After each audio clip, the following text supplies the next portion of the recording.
What's going on, y'all? What's going on? What's going on? Oh boy. All right, Z, how you gonna handle this one? How you going to handle this? Um, let's do this first because I think I have built enough of a cachet where I can speak on this confidently. And I think I've proven myself in this space enough to speak on this. Oh, Z, it sounds like you don't say something controversial. Oh, Z will. And I am fully prepared to lose subscribers. Um, Yeah, okay. So I just listened, for those of you that already know where I'm going, I just listened to Sarge Willie Pete speaking on Neferkar and Dr. I was wanted to say Dr. Attorney Dennis Sperling and their back and forth and whatnot. And I want to say this. There's things that I even disagree with Neferkar on because I didn't grow up a rich Haitian American, right? Um, for those of you that don't know, if y'all never knew, I'm pretty sure everybody know. I've made it very clear. Mr. Z is Haitian descent, first generation born American. Um, yeah, so just in case you never knew. Okay, now you know. Number one. Number two, Sarge, you speak for a lot of ADOS who truly believe that y'all the only ones that do revolution. Y'all the only ones fighting against white folks. Where everybody's kissing ass except for ADOS? Ever since when? Right?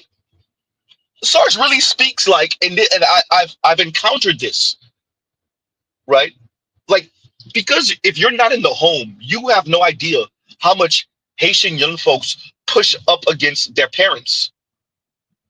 They push up against their family. They push up against their relatives. And when they are cooning, and when they do say outlandish stuff about ADOS, you have no idea how many of us are in relationships with ADOS. Mr. Z being one of them, right?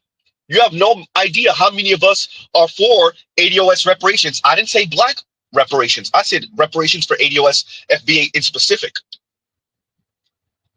So maybe it's because Mr. Z is in the South and I'm in South Florida.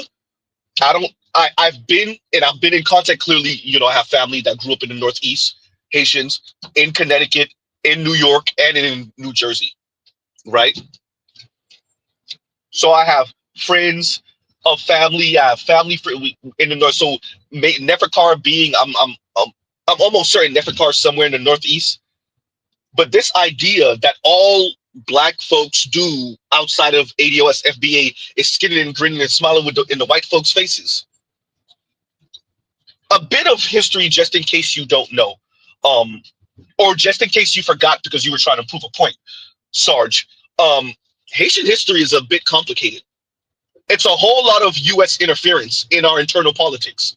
As a matter of fact, as a matter of fact, um, Haiti has had more U.S. interventions, if I'm not mistaken, than any other nation in the world.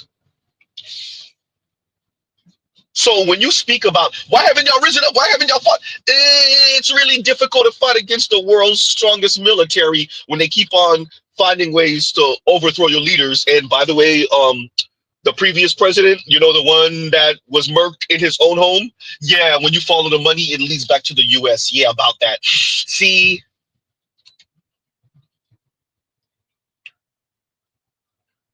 huh?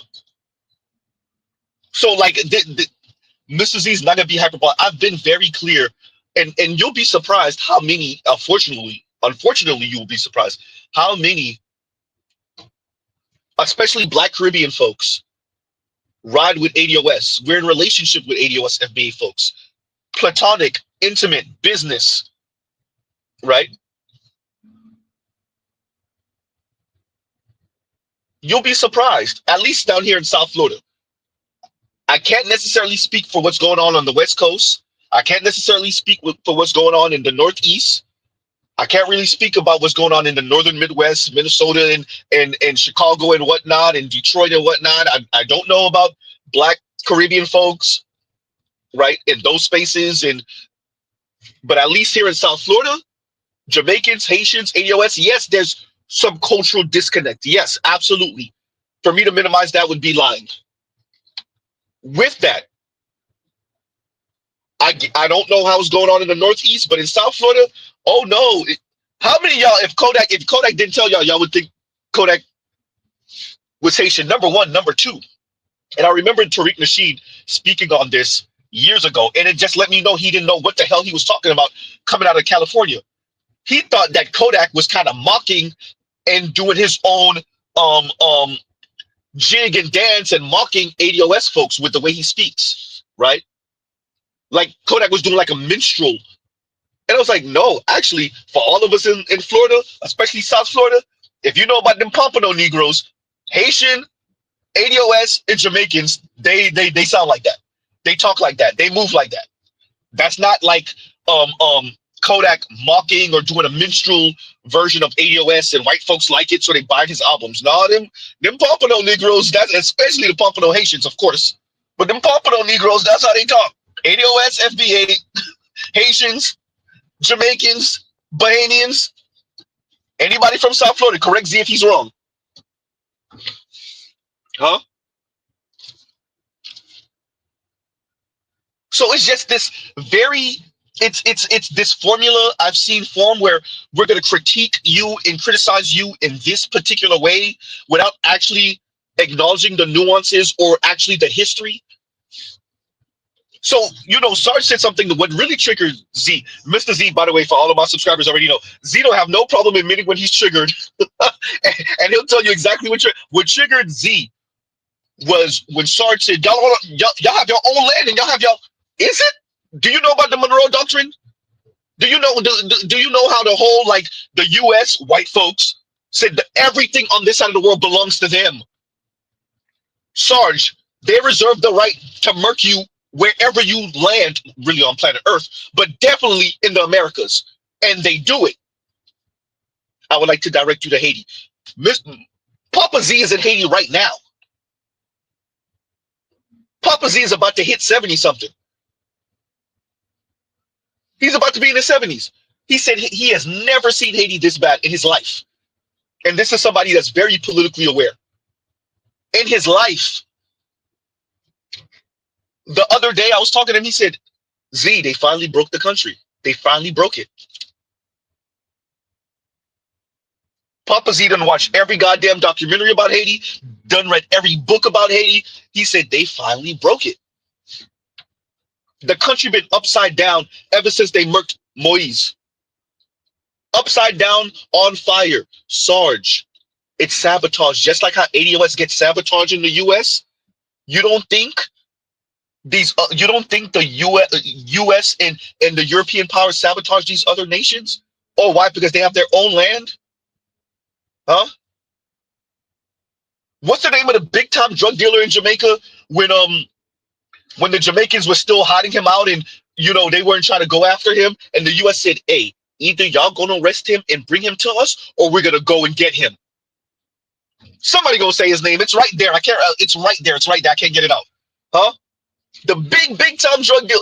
Hey, Sarge, ain't no games, bro. You think the Caribbean's a cakewalk? You think they're just skinning and grinning for the white folks? By the way, they are kind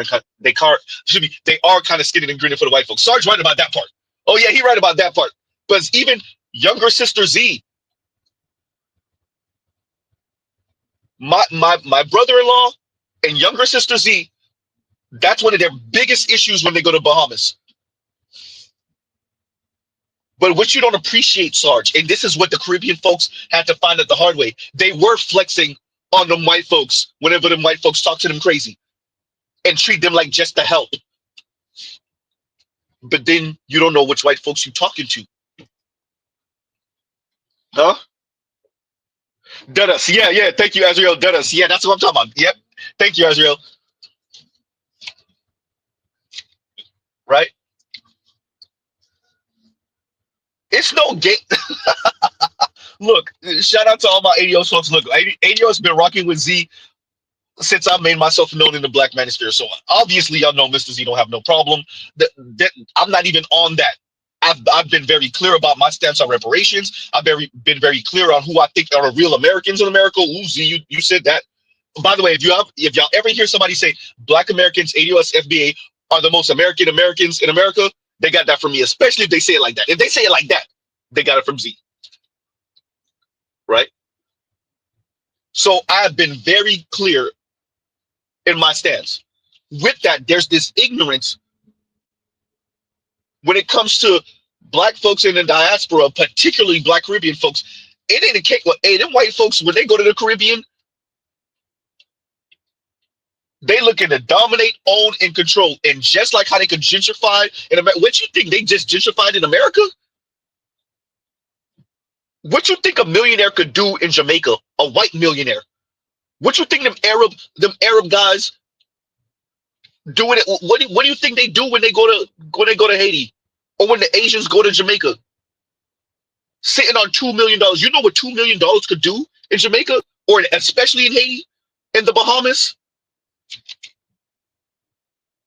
So Sarge, and then Sarge towards the internet. I don't even want to hear it. I don't want to, bro. That's not how this works. You don't just get to punch down on Caribbean folks. Y'all the coons. Look, man. Everybody out here cooning, minus the ones of us that's not. The handful of us that's not, and I'm talking about all across the diaspora.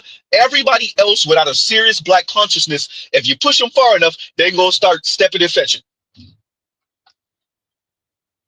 We have to be honest that most black people in the diaspora don't have a black consciousness, including ADOS. That's why we say decolonize your mind. The whole decolonize, because we make the assumption that you already been colonized mentally, because you already been colonized mentally, huh? Sarge, do you really fully appreciate what white supremacy has done globally? Do you even? And shout out to BGS. A conversation I want to go more in depth with him on. It's the whole, and I asked him about it on my channel uh, maybe a week ago. No, it was a few days ago now. The whole idea of what's going on with the nation of the small hats, that little slice of Europe they got over there, Iran, Ukraine, and Russia, the trade war with China. All of that is about them white folks. That's how they play the game, Sarge. If they're trying to flex on China right now, you're witnessing it right now, Sarge. China, second largest population on the planet, was the largest population on the planet up until what, a year or two ago? A couple years ago? Second largest economy on the planet. And they're trying to flex on China, and that's a country halfway around the world. What the fuck you think they do? Mr. Z, you using profanities early morning? Yes. Sarge, what you think they doing with the Caribbean folks? Particularly black Caribbean folks? Huh?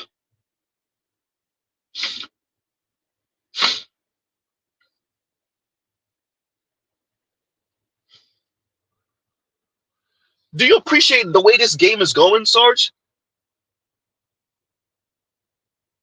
I appreciate, and I've described it. I want to give myself, some credit here.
We're back, y'all. We're back. We're back.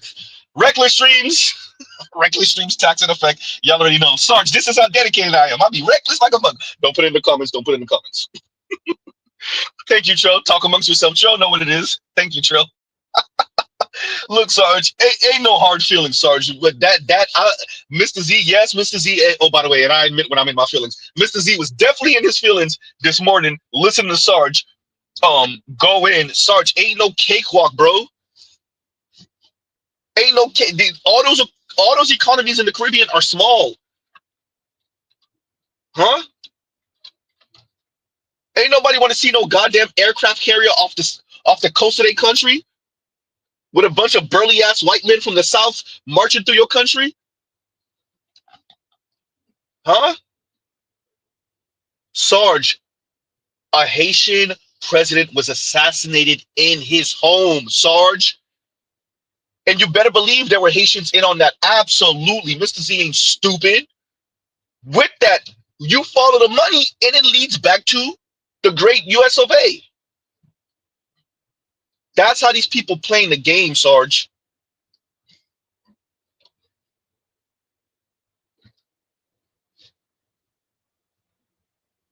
So, all this talk of, yeah, y'all have your own land, and we thought y'all was gonna be the ones that super pro black and was gonna get us in touch with our African roots and da da da da. Sarge, if you notice, these Haitian dudes, especially from South Florida, oh, they got the biggest dreads, and they grow free form dreads too. A lot of Jamaicans too. We push back on that when it comes to our parents. The difference is we appreciate why our parents thought that was the way. What you don't appreciate, Sarge, and shout out to BJS and all the old school folks that get this. Oh, you only got 2 jobs, Z? Oh, you lazy, because they appreciate that in these folks' minds when they come over here, it's the hustle and bustle. Sarge, do you know how many of these black folks, black men especially, coming out of the Caribbean, coming out of Africa, they're dead, Sarge, by 60, 65, 2, 3 jobs. They're dead, Sarge. If you don't believe me, go ask Pascal Robert. Yes, that's the heavyset brother off of This Is Revolution. Go ask him. Dad, uncles, everybody out of here by 60, by 55, 60, 65, gone. Except for one uncle of his, and that's the uncle that's the most chill. The uncle that didn't have no kids, no nothing. Huh?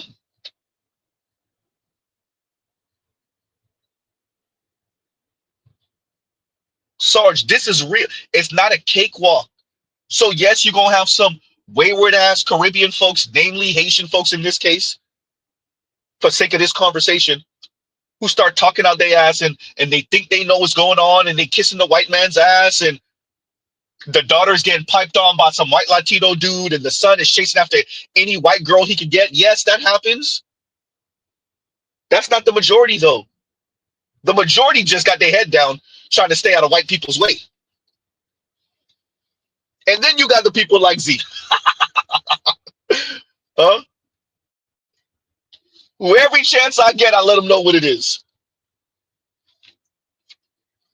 And Mr. Z has never forgot the lesson from the great Chris Tucker. Follow the money is going to lead you to an old white man, because it's true.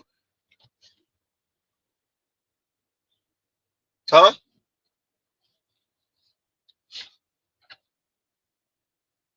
Appreciate that these folks come here to make a better way and to make some money and to maybe send some money back home. That's if they're not going to stay here, go build a house back in Jamaica or Haiti so that when they retire, if they get to retire, if they don't die working, that they can actually have something.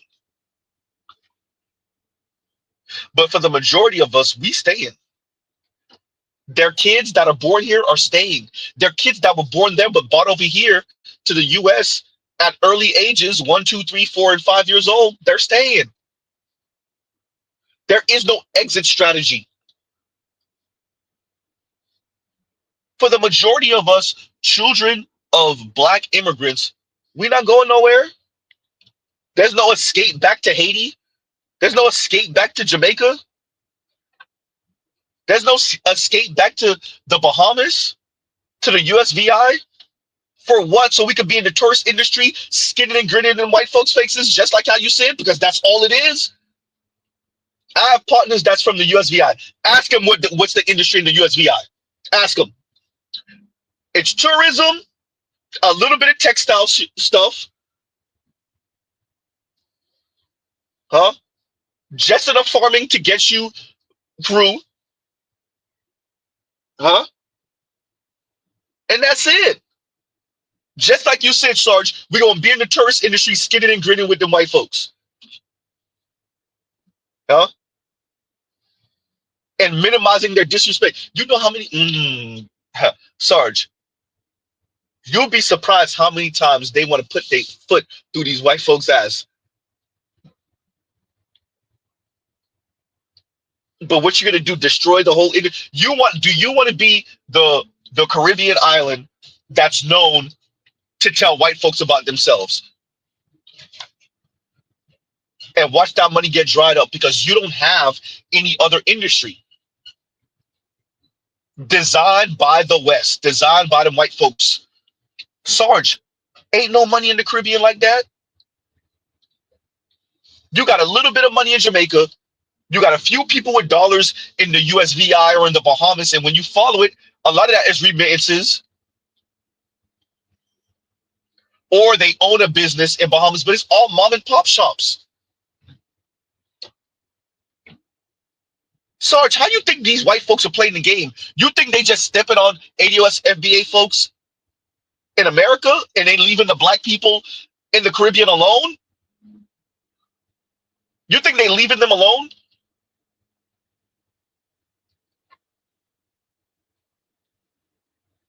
It's real in the Caribbean, Sarge. If you think street violence in the US is something, you better go talk to them Bahamians. Wait, put your big toe off at a resort in Bahamas. Huh? You think street violence is serious in America? You ain't seen nothing. Go ask the Jamaicans. Go ask the USVI. Huh? Ain't no jokes in the Caribbean, player. There's no jokes because there's no money. If you don't come from a family with money in the Caribbean, that's your ass. If you can't find a way to the West in the Caribbean, that's your ass. Huh? And you'll be working for some mom and pop shop, barely making any money. Hey, Sarge, hey, it's real. White supremacy is global, Sarge. ADOS is not the only one fighting this, particularly for black folks. ADOS is not the only, they're not fighting this by themselves. That's not how this is going. Sarge, I told you, and you know, they murked the Haitian president in his house, Sarge. Whatever the setup was. Mr. Z done heard all the rumors, all the conspiracies about who on the Haitian side set him up. But when you follow the money, Sarge, it leads back to the US. Sarge.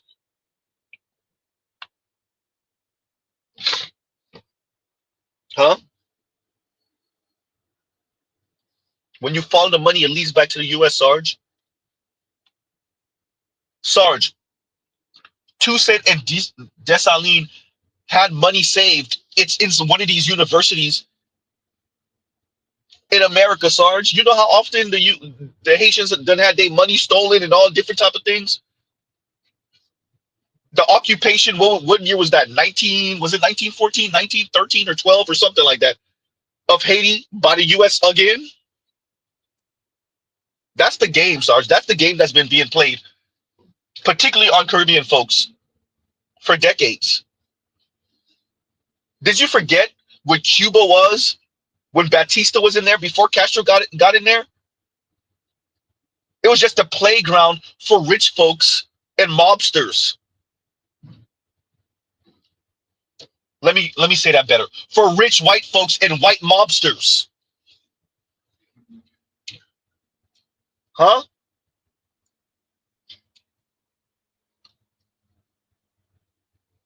Sarge, if you can appreciate what's happening with ADOS, the sabotage of ADOS in the US, if you can appreciate that and understand that, and you're frustrated when folks minimize ADOS contribution to American history and minimize how hard ADOS had to fight to even get to where they are now, you don't think that's what you doing when it comes to black folks in the Caribbean?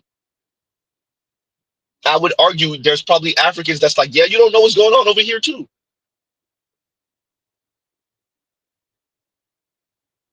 Huh? Sarge, are you paying attention to what's going on internationally? Huh? You just watched the small hats murk off leaders in the rival country. You just watched them decapitate how many leaders in the rival country, murking off scientists and all. Sarge, do you get it? That's how these people play the game. Che Guevara, when you follow the money, it leads back to the US. Him being murked in what was that, Bolivia? That leads to the US. The money leads to the US.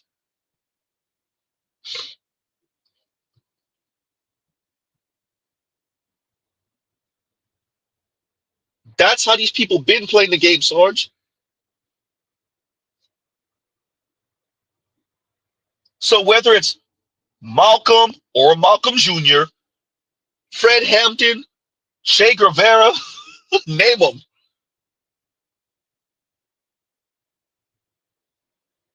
This is centuries old.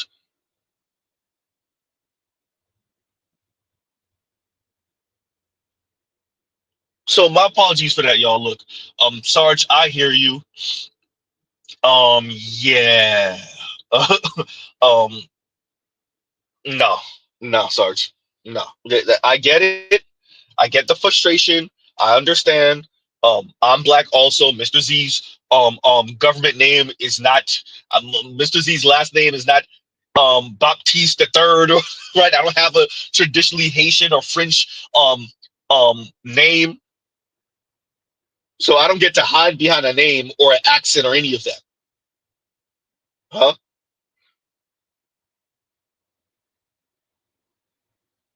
So hey, see what I'm saying? And Better Use says, I watched it also. And Better Use says, Johnny Harris did a video on the coups America did. It made you realize just how much the US has meddled in other folks' affairs. And it wasn't even as detailed as it could have been. I watched it also. Huh?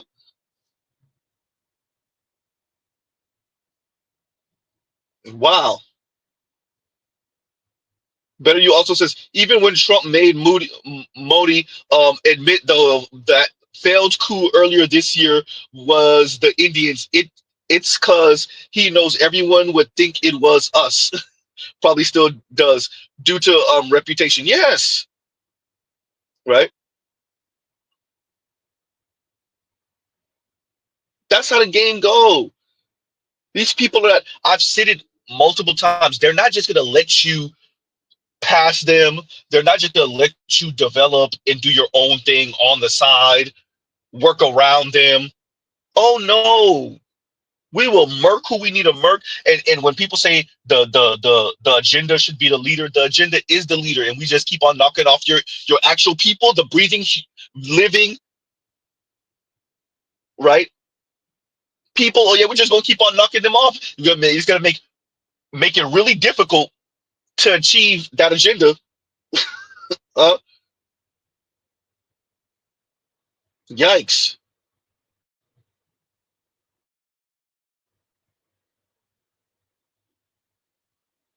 So that's how it's going, right? So shout out to Sarge. Like I said, I understand, right? I definitely understand, but it's not Sarge. It's not a cakewalk. It's not this. These people are just coming to America and kissing ass. Are there kiss ass Caribbean folks? Absolutely. Kiss ass other black folks from the diaspora? Absolutely. They get to the West, they start kissing ass. They start trying to chase after anything light, bright, damn near white, if not white. Absolutely, that exists. Huh? Are there black folks that from the diaspora that think that black Americans have no culture? I'm the one who said it. No, y'all just jealous because ADOS folks, FBA folks are the face of black folks around the planet. I've been saying that. I've said that in the Black Manosphere multiple times, unprompted. Huh?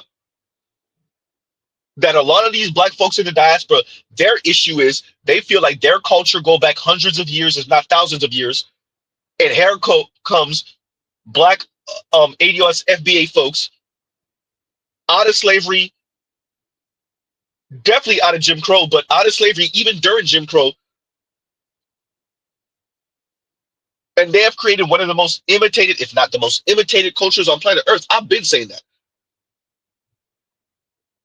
No, I've been on that before Mr. Z met Ms. Z. By the way, once again, Ms. Z is ADOS FBA.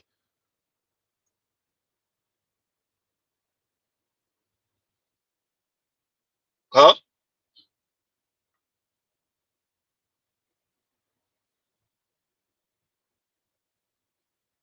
So I hear you, Sarge. Like I said, I don't know how the Haitian, and their Haitians and their children are moving in the Northeast, but down here in South Florida, it ain't no cakewalk.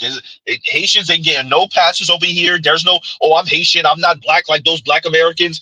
Are there Haitians that believe that and speak like that? Yes. Has Mr. Z even been witness to it? Yes. Has Mr. Z checked that from fellow Haitians or children of Haitian immigrants? Yes. With that, you can't hide in South Florida with a being Haitian or being a child of Haitians, and you don't get to hide, huh? You don't get to minimize yourself. It's the Haitian grandma and grandpa kissing white folks' ass, and then there's his children and or grandchildren that yeah, I ain't doing that, huh?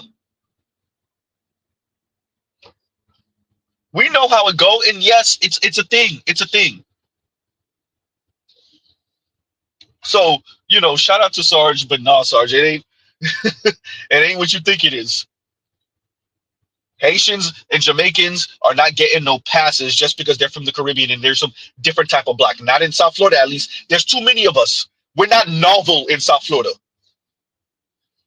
Maybe that's the thing in the Northeast or where you are in Pennsylvania. But in South Florida, being Caribbean descent is not novel. You don't get to be a different type of black. Oh, no, he Haitian. He not like them ADOS FBA folks.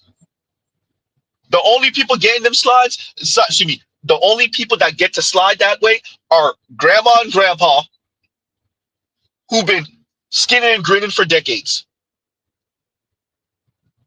Every all other black Caribbean folks, they don't get that pass. Because it's not novel being Jamaican or Haitian, or it's not novel over here. Guyanese, Trini, whether you're black Trini or Guyanese, or it's not novel.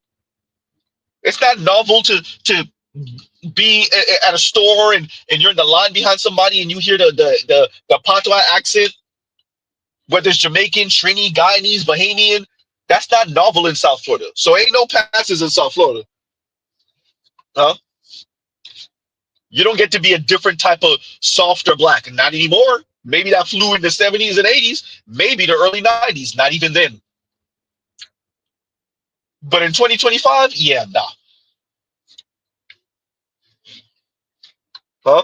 So shout out to you, Sarge. I hear you. I get the frustration. I truly do. I truly understand the frustration. And I agree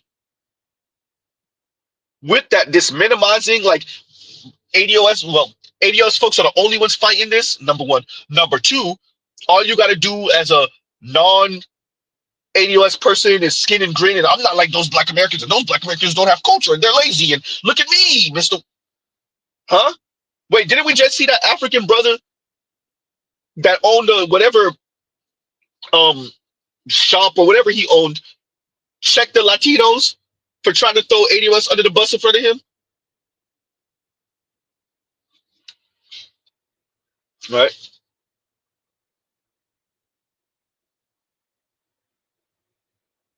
And Better You says, and thank you for the super chat. Real recognize real, and you always looked familiar, bro. Hysterical. Real recognize real, granddad, and you're looking very unfamiliar right now. No, the quote is way older than the Boondocks. I know. I've been hearing it for my entire life, but still. Huh? And thank you for that, Better You. Thank you for that. Right.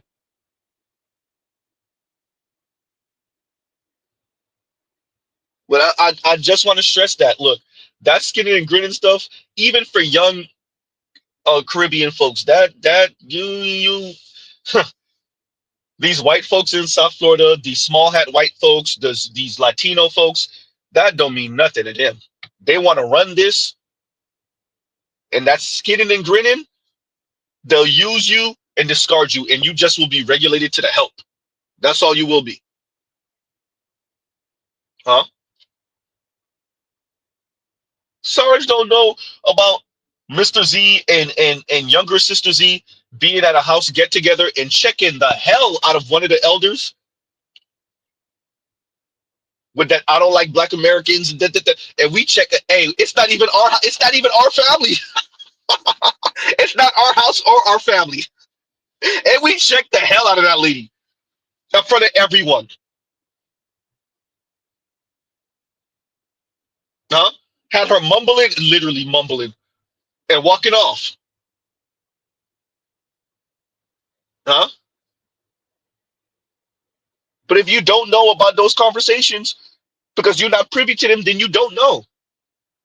So you think it's just a bunch of Caribbean folks talking crazy about ADOS FBA, kissing white ass, and then their children are just watching it and being like, "Oh well, I understand." Huh? And once again, Better You, thank you for the super chat. Thank you for the super chat. KMS is, and thank you for the super chat. Z, I appreciate your honesty and you being emotionally triggered. What I got from Sarge Willie Pete vid is that FBAs are tired of the diaspora eating our food and drinking our wine at the table we fought for them to have access to. Pan-Africanism didn't kick off until the 80s, only for them to belch about how unimpressed they are with us in a condescending tone and boast about countries that are anything but impressive. FBAs are shiftless, lazy cotton pickers. Really? Point me to Zamunda. Where is Wakanda? What's the diaspora excuse for not being great? To live in America is continuing is to live in the belly of the beast, know as the white social economic power structure. We've survived on visitor field, being mocked by people getting butt effed on their own field during homecoming. Yeah, no, no, so I do think there are a number of black folks around the diaspora. No, no, let's scratch that. I do know that there are a bunch of black folks in the diaspora that truly have that, because for them it's the other way around. How are you in America, this land of abundance, and you haven't achieved this great thing? How are you still marching and complaining and protesting about the white man? When I come over here, I don't have an issue with the white man. As a matter of fact, when I come over here, right, they don't tell you how they got over here. They don't tell you about the money. They don't tell you about whatever loans they got. That's a whole different conversation. Actually, it's part of the conversation. But when I open my store, it's the black folks that's always asking for a handout. It's the ADOS FBA folks. It's always the ADOS FBA folks that's trying to steal something out the store. It's always and that's their mentality. Which you also what's also important to factor in here. You're talking about people that's coming over here tribal as hell too, particularly for the Africans. And I've even heard Haitians speak about other Haitians from other parts of the country, and you like, bro, y'all making it sound like this dude is like from another planet. They literally were born 20 miles away, 30 miles away, 50 miles away. That's not what? right? So yes, I appreciate what you're saying here, KMS. And you have these folks that come to the US and they have a very, very um tribal, um condescending view of ADOS FBA. And then God forbid they have one or two negative experiences, and that's just the way they are for everything. It's always gonna be the one time I was on the elevator and then he looked me, and this is a conversation I really had with a relative. I was on the elevator, and then I could see that he was onto something no good, and then he really stuck me up and robbed me. How long ago was that? That was over 30 years ago. You see how you remember that so viscerally? I understand. I appreciate it. I get it. You wasn't gonna be robbed in Haiti though, huh? So I get what you're saying, and thank you, KMS, for this. I get what you're saying. I appreciate that. With that, my thing with Sarge is, and this idea is that ADOS FBA is the only one putting the work in. Number one, number two, not appreciating how often a up and coming leader or just somebody that's bucking the system, the global order where it's the US and the US dollar, and then everybody that fall in line, the up and comings that buck that or even look like they're about to buck that, they get murked. They get sidelined. They get relegated to whatever the hell. That's a real thing. That's not just happening in the US, that's happened globally. Huh? Appreciate Mossadegh was overthrown in Iran in 53. In 1953, he was overthrown for nationalizing the oil in Iran. Huh? The US reinstalled the Shah of Iran. That's how you had the whole Iranian Revolution in what, 79? That's how these people are moving. I keep on bringing up Moise. He got murdered in his own house. Huh?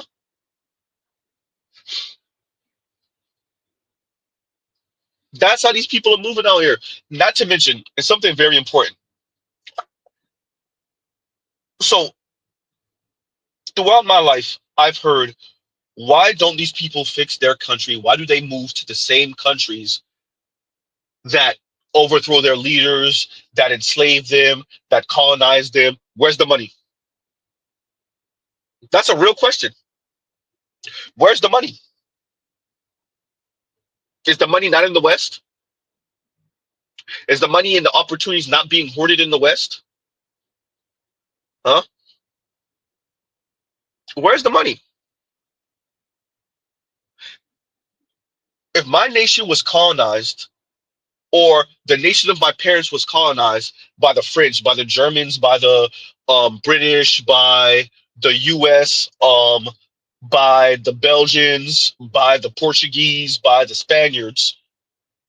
Not so much the Brazil and Portugal. That's a whole different conversation. But Brazil is kicking ass, and Portugal what? Anyway, where's the money?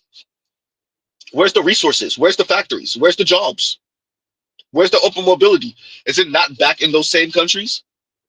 Huh?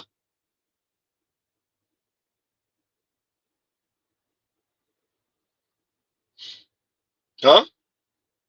It's something to think about.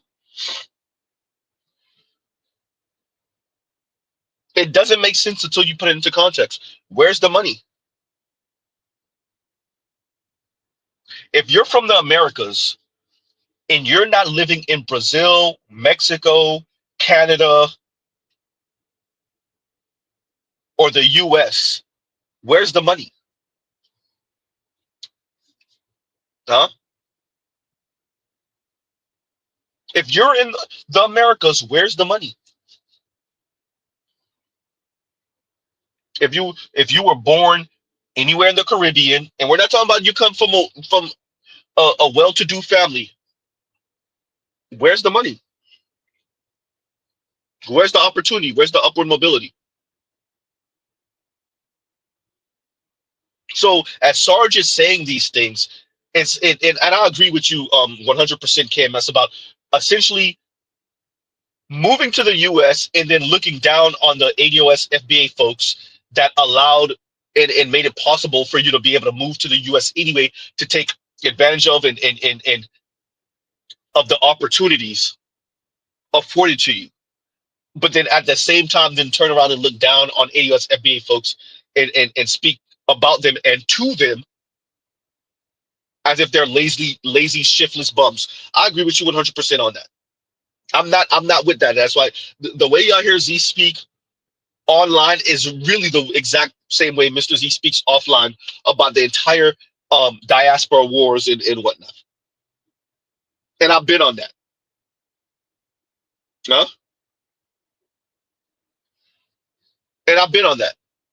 And I've been on that before I ever got into a relationship with Missy. I've been on that before Yvette and Tone. I've been on that before Tariq Nasheed started speaking about that, or Jason Black, or Professor Black Truth, or anyone. I've been on that. Huh? Anyone that knows Z in real life will tell you that. Right? And no, Mr. Z didn't have, thank God, knock on wood, any traumatic, situation happen with me in my life that caused me to go in this direction. I just went in this direction because it made sense to me. Who's the most American? Who's the most imitated? Who truly had to climb from the goddamn basement, the core of Earth, the basement, right? Then you got to remember, like Mr. Z, especially when I was working at the firm, I was like sitting down listening to like Fred Hampton lectures and Malcolm lectures and Martin and all of that. So I'm a little different in that way, right? I remember like, you know, for me, I'm sitting down listening to Zoe Williams. I'm listening to Corey Holcomb. I'm listening to Professor Black Truth. I'm listening to Jason Black, Tariq Nasheed, especially like I started listening to Tariq Nasheed before the first Hidden Colors. So I didn't need to be taught any of this really. Everything everything I've learned when it comes to ADOS FBA over the past maybe decade and a half has just been filling in the blanks, right? It's just been filling in the blanks. But I didn't have to have a whole new script written. I will admit that that is a bit more rare for those of us who are, unless you took some Africana studies class in college or something like that. But I will admit that it might be a bit more rare for those of us who didn't take an Africana studies class and who's just going about our day and living our life, huh? So yeah,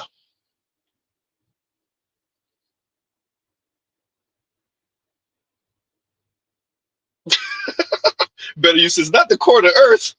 We wasn't down that bad. We came up from the mantle, hysterical, right? And let me read this from KMS. Wait a minute. And KMS says, I'm not going to be called a cutter by some cats who my parents fought to gain access to the states whose own country lack drinkable water. F that. Look, I already started using profanity already, so we might as well go all the way into it. Fuck that. I hear you. I hear you too. And KMS also says, I guess I was also triggered, but from the opposite reason, for the opposite reason. No, and I appreciate that, and I understand, and that's why I I made sure to speak in this way this morning. This is kind of off the cuff still. Um, with that, I I don't know, maybe because the respect level I have for ADOS FBA, and the history that I know. So I know about the revolts. I know and that's why I'm even like, it's shocking to me when you hear a Kanye or when you hear anybody that's like ADOS just like went through slavery laying down. I'm like, And there's at least a good 2,000 or some odd reported slave revolts. Reported. So I don't know, right? So because I know of this history and it I just view this entire conversation a bit different, right? Are there black people in the diaspora laying down? Absolutely. Absolutely. Kissing ass. Absolutely. Yeah, the white man. Absolutely. That's happening. You better believe. Yes, Mr. Z saw the clip of the African brother. Yeah, I saw it. Yeah, the white man is this and he's so great and da da da. And he's following them. He's following them kissing ass. For all of us that seen the clip, he's throwing other whatever country he was in, he's throwing other African Negroes under the bus. We would be nothing without the white man. Yeah, I saw the clip. Yeah, it made Mr. Z throw up. Y'all heard Z mention the clip. I think it was of a Caribbean sister, looked like she was in her middle age, crawling to Charles. Or was that William? That was Charles. Crawling to him. Disgusting. Whoever auntie that is, oh. So yeah, Z been knowing. Huh?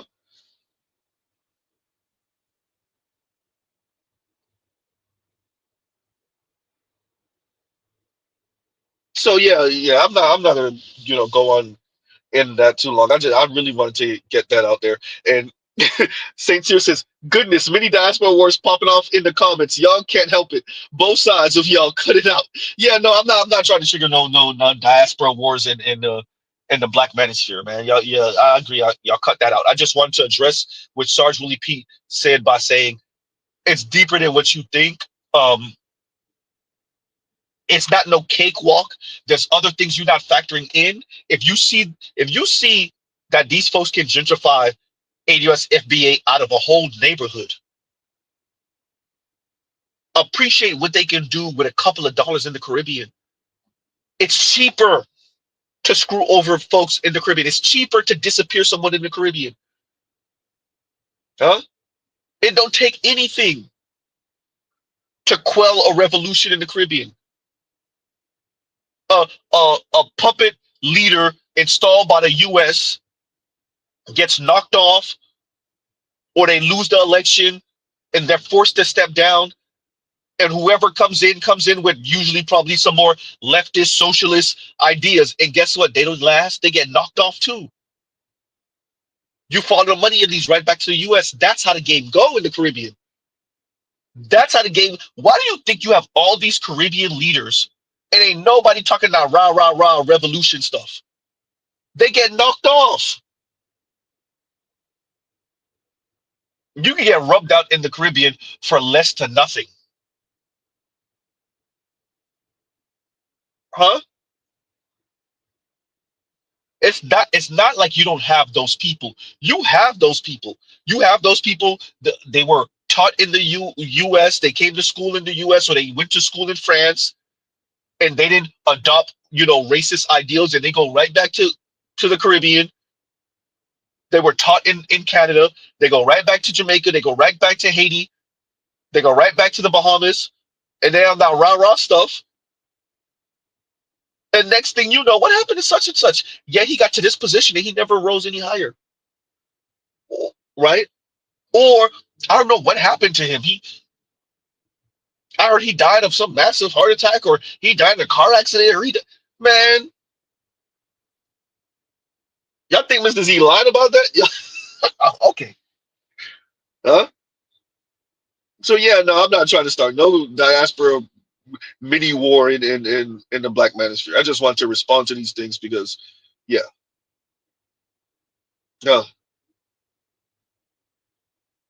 And Better You says it's because they don't teach that we freed ourselves during the Civil War. Many slaves took over plantations and ran out remaining whites, especially when they got word the Union was near. Yeah,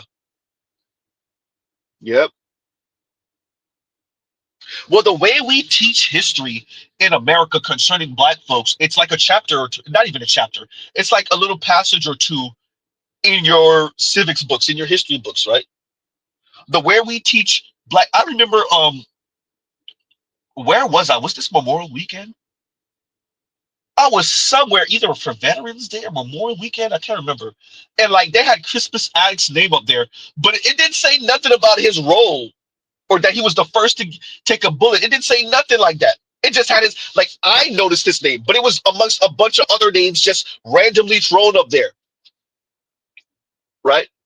So, and I'm bringing that up to say, like, when when you have your history diluted like that, or it doesn't emphasize, oh yeah, the first person to take a bullet for the U.S. for U.S. independence, it just throws your name up there just randomly with a bunch of other random figures. It doesn't speak to how serious that was. That the first person to take a bullet for the U.S. was a black person, was a black man, huh?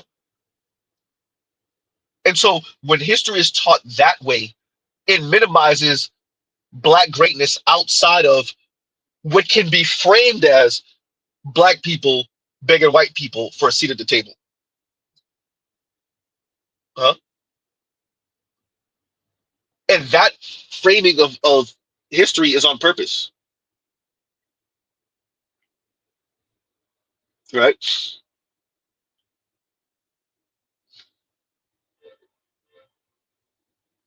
I think that part of that type of history needs to be addressed. The idea that ADOS FBA folks, you have like, and that's why you even have some of these young black kids.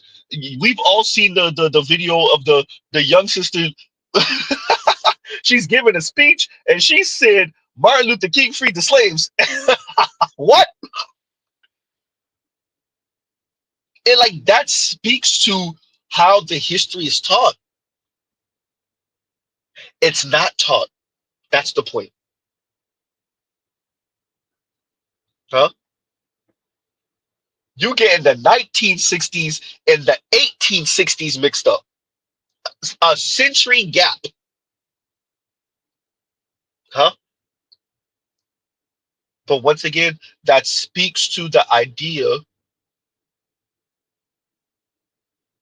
that Black history in America in specific could be boiled down to at most, at absolute most, a chapter in your civics books. God forbid you live in Texas where the history books watered down, when they said forced laborers or whatever they held, whatever euphemism, soft ass language they use for slaves,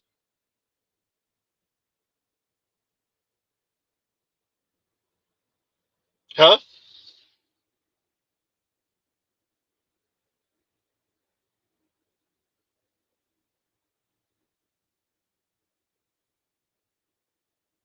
Wow. I'm reading through some of you guys' comments. My apologies. So, you know, yeah. So I definitely want to cover that. Um, I actually want to cover the doctor also. Let me make sure I read all the KMS comments. Okay, okay, all right. Let me make sure I read all of those. Huh? Yeah, Revelon. I listened to a couple of songs from the Clips album, and I'm gonna go through the Larry June mixtape in a minute, or is it an album? I'm not sure. It's probably a mixtape. So going to that. So hopefully I put out everything. And I'll address it again if Sarge says anything. I'm pretty sure he said he's not going to respond to anybody that said anything, or at least that's what I got from his video. And I'll link it in the description box afterward. My apologies, I didn't give you guys no warning, so my apologies for that. But yeah, to Sarge, I say Sarge, it's not as simple as overthrow the white guys in the Caribbean and revolution and rah rah rah and why haven't you guys done this? You have a whole landmass to yourself. Sarge, appreciate that Haiti kicked it off, and look at where Haiti is now. Huh? Like the sabotage is that real. The sabotage is that real right now, right? So I just wanted to say that um, let's address Lapeef and the brother. What's the brother's name? I don't even, the one that was speaking to those two white Canadian women last weekend. We all reviewed it. Um, he was up there on Lapeef, what, last night or the night before. I listened to the whole thing. Um, he did a really good job. The women, for the most part, were mainly silent. Their real pushback is always because, look, ladies, just say it. Y'all want to be able to pin the baby on who you want to be able to pin the baby on, and you find it insulting that a man is going to question um, who you were having sex with. That's how you interpret it when he asks for some type of paternity test. All this talk of, well, who's going to pay for it? Stop. Well, if you didn't trust her, you should have wrapped up anyway. Stop. Huh? Call a thing a thing. And y'all gives you a second, actually. Y'all talk amongst yourselves. Y'all gives you a second.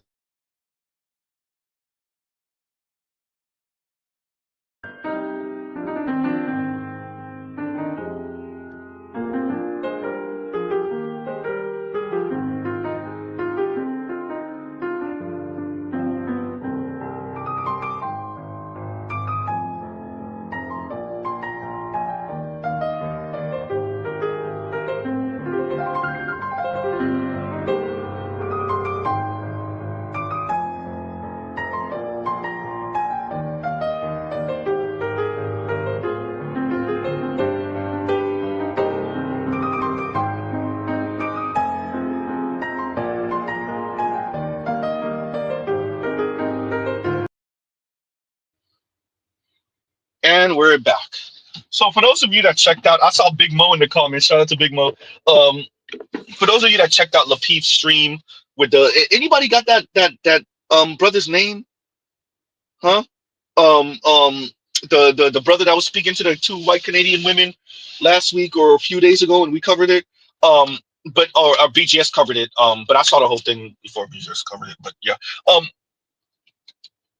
so he was on Lapeef. For those of you that don't know, he was on Lapeef having a conversation with the ladies, and I think the young lady name is Laisha, and he had to push back. One of the women doesn't really. One of them that was super tatted, light skinned young lady was saying, you know, men are interpreting her, and then boiling down what she was saying, black men, particularly black men, of course, are interpreting her as masculine because she has power tools and whatnot, and she uses them and she knows how to use them. And it was funny because one of the brothers made a sexual pun, but she completely missed it. She completely missed it. I caught it. My little inner 12-year-old caught what he said from the instant he said it. She missed it, but okay, whatever. But yeah, so, oh, y'all, I'm Mr. Z looking at Integra Type R right now. OG Integra Type R. Welcome to South Florida, y'all. Welcome to South Florida.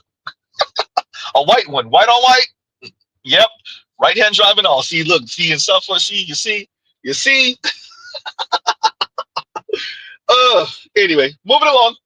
So yeah, so Bo, exactly, Bo. That's the one that's super. Oh crap! No! Oh, Big Mo, I pressed the wrong button. It banned you. Oh no. Okay, let me see. Can I bring that back? Can I fix that? Big Mo. Oh, damn. That is not okay. I'm gonna have to fix that. Big Mo, I'm gonna fix that. I'm gonna fix that. I'm gonna fix that. Big Mo, I did not mean to do that. God damn. My apologies, Big Mo. I hate the way they're doing this now. Oh man. Okay, you got Big Mo. My apologies. My apologies. Man. Thank you. And see, Big Mo trying to look out for me, and then I accidentally banned him. No, but yeah, Bo, the light skinned sister that was tatted. So you saw what she was saying, like, and what I appreciate about the brother. Somebody give me his name so I can stop calling him the brother, please and thank you. Right, Jeff James. Thank you, Ben. Thank you. Mr. James, we'll call him Mr. James. So what I appreciate about Mr. James is he knew where she was going and he just went right there. And his delivery, because one of the brothers said the realest thing in the world. He was like, "What is Mr. James saying that none of us on the panel have said?" And one of the young ladies, she admitted it. His delivery and his, and I'm like, okay, cool. Just admit y'all don't want to hear it. Hey, what I appreciate about what Mr. James did, and it's all Black manosphere rhetoric and talking points, is just delivered in a way where you can't really disagree with what he's saying. You better yet, you can use his delivery to try to bludgeon him and dismiss what he's saying. So I appreciate that he removes everything out the room and just leave you and him and what he's saying and what you're saying too. But what you cannot do is dismiss what he's saying by calling him any type of sexist, any type of misogynistic. And by the way, the women still feel that way. They just can't address it that way because he removes his voice and his tone and his delivery is just top notch, chef's kiss. So shout out to him for that. That takes a lot of discipline. With that, what Bo doesn't appreciate, and what he said and what I appreciate, is what are you doing for the men that you want? Boiling down pretty much everything, because it's this convoluted way that women speak, because they think if they just pile on a bunch of crap to what they're actually trying to convey, then the sting of the rejection or the no will lessen. Get to the point. And what I appreciate is that Mr. James knew what she was saying and he went right to it. And it's simple. What are you doing for the men that you want? You could get any man. And this is something we say oftentimes in the Black Minister. We all know this. Women don't struggle to get a man to pipe, even to lay up for a night or two. The guys that you want, what do they want? And no, we cannot bend and break the society to make him want something else or make him want you and other women like you. This is the biggest issue Black women have right now. Black women in specific, white women also, Latinas also, but Black women in specific, biggest issue is that the baller, boss hog men, don't choose up on them enough. They want, I keep on saying this, these women want to be mean, they want to be snarky, they want to be rude, they want to be dismissive, they want to potentially be overweight, they want to be materialistic, consumerist, and yet they still want the Black male celebrities, the Black male athletes, all the Black professional brothers, the high earning blue collar brothers, particularly the good looking ones, the tall ones, of course. They want those men to still pursue them. No, he got choices of options. Your overweight, mean, snarky, consumerist, asshole ass is relegated to the brothers that don't got options. And you better hope a more pliant Latina don't come through, because he gone.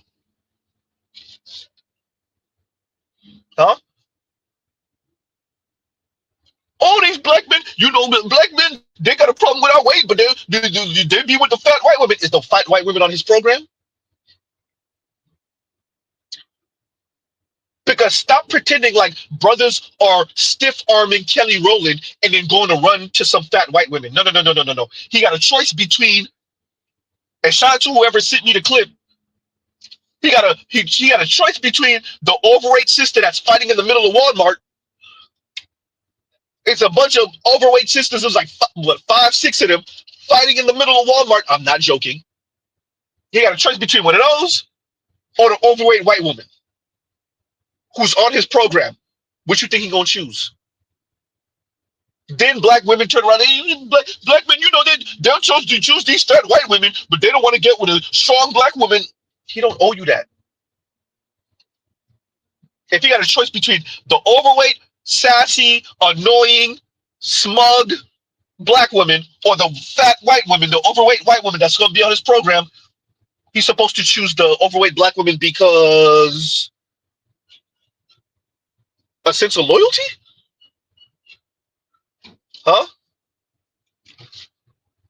And that's the issue. And that speaks to what the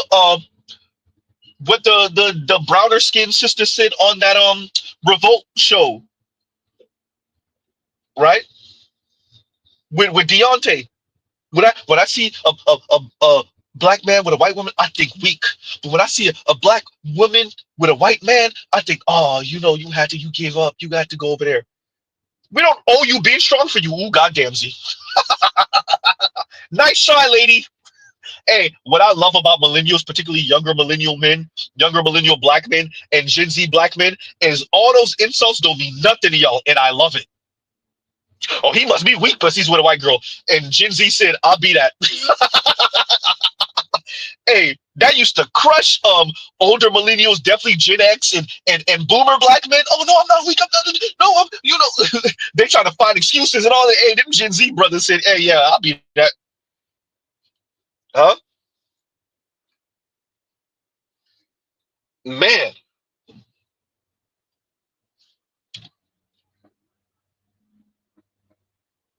So I'm watching this the Lapeef show, and this brother, he's explaining that to Bo, and then what's her name, Laisha? He leaves, and Laisha goes off. And what I appreciate about what she said is, I don't give a f about you men and your situation and your issues. And she's in her 20s, and all that sound nice, and she's married, huh? Shout out to you black women who adopt her mentality. She's married.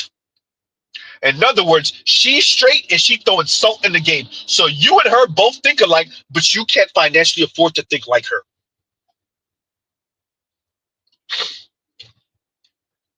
She went off because she felt like she was being lectured to. And the problem is, it wasn't a real conversation. And the problem, see, you about to say, lady, what the fuck you think you was going to contribute? Ooh, goddamn. Yo, loud ass, shout out to your husband. Brother, don't say that, Z. Don't put that on him. Don't put that on him. Whew, you'd already been married for 11 years, so they already passed that 5-year mark, Z. You right, you right. Huh?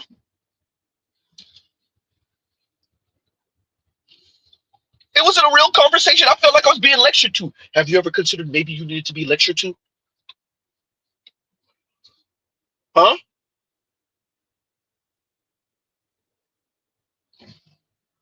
Have you ever considered you need if that look, man, hey man, I'm not saying Miss Z is perfect. Shout out to Miss Z, love you, babe. But if y'all met Miss Z, y'all would definitely understand. Y'all would ain't no look, put it this way. Nobody would be turning their nose up at Miss Z. Shout out to Miss Z. Let me give my lady her propers right now. None of y'all would be like, Z, what the hell you doing, bro? Nobody. None of you would be like, Z, ain't no way.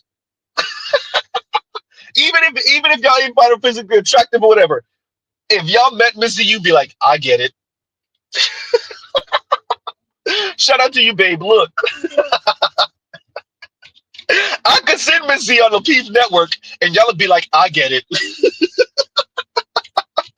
For all you other brothers who y'all lady be out here acting a goddamn fool. All right, man. Huh? She went off because she felt like she was being lectured to. Man, maybe you needed to be lectured to. And thank you for being honest. You don't give a f about nothing. Maybe the men need to start their own, like their own manism or whatever the hell. That's what the Black Manosphere is for, by the way. You gotta love when black women speak like this, when women speak like this, and then they gotta eat the consequences. Homegirl is straight. She's married.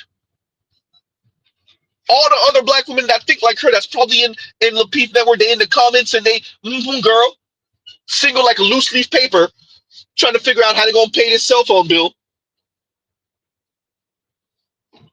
Huh? Absolutely not. That's some scary stuff. Shout out to black men. Hey man, look, shout out to black men. Black men said we'll try to turn a wife from anybody. Anybody could be a wife, bro. Man. All right. Huh? I keep on saying this. Black women, you don't owe black men anything. You don't owe black men a smile. You don't owe black men kindness. You don't owe black men being cordial. You don't owe black men being nice. Black women, you owe black men absolutely nothing. And I want to direct that to Bo in particular. But also Laisha, you married, so you don't give a F what the rest of us talking about. Cool. Eat that consequence. You better not have no kids. If I want to say this to the black community, I want to say this to the black community once again. All of us in America, ADOS or not, I want to make sure I stress this. Either y'all meant community or you didn't. And if you didn't, then eat all of the consequences. Either the black community will be a community or it won't be. And if it's not going to be, then eat all of the consequences. Get preyed on by non-black people. Get your children used as sexual playthings for non-black people. Get your kids and you marginalized out of certain spaces. Be tokenized. And the problem with being a token is that you rise and fall off of the mercy of others, non-black folks. Huh? Be prepared to sound like Myron and have black people be made fun of in your face, have you be made fun of in your face, and then you turn around and see, I'm not weak like them others, and I'm not fragile, and I'm not a snowflake. It's just a joke, and you taking it serious. Lame ass. Either y'all mean community or you don't, and if you don't, then eat all the consequences of not meaning community. Huh? All that rah-rah, I don't gotta care what ails you and what you going through. Okay. There's a consequence to that. There is a consequence to that. There's a whole lot of black people that think you could just, I don't gotta care what you little Negroes think. I'm not a you. All right. Huh?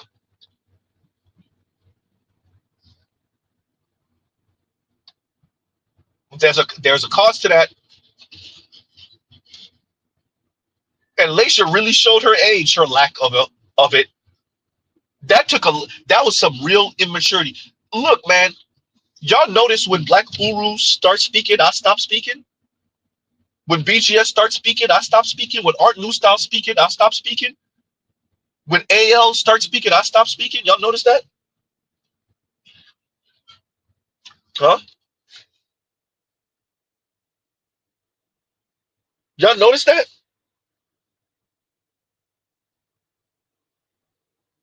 She thought she was going to have what a quote unquote conversation. You said what you said, lady. Huh?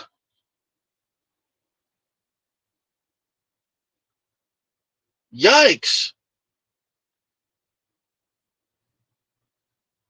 So you you know, I want to stress this to Laisha. You don't owe black people anything. Well, black men in particular, you don't owe them anything. That's okay. You handle this how you want to handle it. But there's a consequence to your sister in that well, she don't even look like she care about black women either, to be honest with you. She don't even look like she care about black women either, so I can't even say that. She just went off and she pretty much just told you, I don't give a F. Huh? That's what she said. She essentially said, I don't give an F. Huh?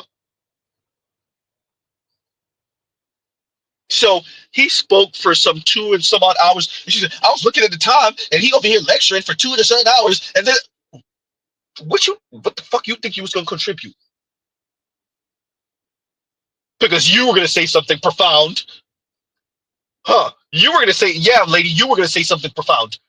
You threw a damn temper tantrum after he left, and we're supposed to believe that you were gonna say something novel and new and profound? You were gonna contribute something. You know what? I never thought of that. Who would have thunk?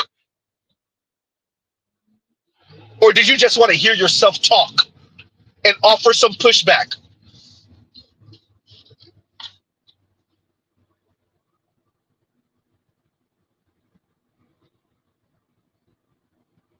Wow. Shout out to Lapeef, bro. Lapeef, hey, man. Mr. Z got patience, but boy, Lapeef's patience is just, huh? Shout out to Lapeef. I thought Z had patience. Jesus. There are levels to this. Hey, shout out to Meek Mills. He's right. There are levels to this. There definitely is, because there's Z level of patience, which is pretty. Z is pretty damn patient, and then there's the Lapeef levels of patience, and that's just God. That's heaven level, right? Jeez, just went off on the comments, and let's be very clear, lady. You want to know why you went off on them brothers after um Mr. James left? Because you didn't have nothing from Mr. James. Stop being a coward and admit you sat there and listened to him and you didn't speak because you didn't have nothing to say. You didn't have anything. You were embarrassed that they bought him on. He said he's going to try to change your mind. You didn't say anything because you didn't have anything to say. It's not simply that he was lecturing. How is it that Bo was able to get her stuff off, but you couldn't? You didn't have nothing. Admit that you were in the space in the room with somebody smarter than you, more disciplined than you, and you would have tried to do your usual debating tactics, and they would have fell flat, and it would just been you and him, and all the holes in your argument would have been exposed. And the little selfish, you know what? She's married, Z. Hey, Z, she's married. She's married, huh? Shout out to all the people that act like they're bigger than. I'm bigger than that. I'm above that. I'm not gonna engage in that. He was lecturing me. Yawn, lady. You weren't being lectured. You weren't simply being lectured. You didn't have anything, huh? Yikes. And y'all gives you a second. Y'all talk amongst yourselves.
So in the previous stream that they were addressing, when Leisha was like the the parts of patriarchy that women want to essentially engage in, that's men designed that. Okay, cool. That was part of the social contract, Leisha. Somebody tell me if I'm pronouncing her name incorrectly. Leisha, that was part of the social contract. That's why the men aren't doing it anymore. Part of the social contract of patriarchy is you don't got to worry about this. You don't got to do that heavy lifting. You don't have to do this. You don't have to do. Ladies, all of that the men will do, and will chastise the men if they don't do it, if they don't open the doors, if they don't pull the chairs out, if they don't let you on the elevator first, huh? If they don't see you struggling and help you with whatever heavy lift you need, if they see you being physically assaulted and they don't step in, we got that. Don't worry about it. That was part of the social contract. Guess what? You don't get that no more. Shout out to you. So yes, we get to pick which parts of equality we want. No, you don't. If you don't believe me, check the young men now. Go ask the New Yorkers what's happening when when the ladies are being assaulted, or when somebody's talking to them crazy. Ask them how often the men are jumping in. Go ask the New Yorkers, huh? Go ask the Latina that just recorded herself. What happened to the men? And you, they used to stand up when they saw you standing on the train. And go ask them. Number one. Number two, the passport bros thing, where she's like, well, oh, so what if this man don't like you? I'll just go to the 80%, the other 80 men that do. That's not actually what's going on. That marriage rate is going to the crapper. There's women all over the place that's complaining that the men are not approaching. And as Mr. James said, you could get a man. It's what about the man you want? That's why you didn't talk, by the way, coward ass. You didn't speak because you didn't want to address that part.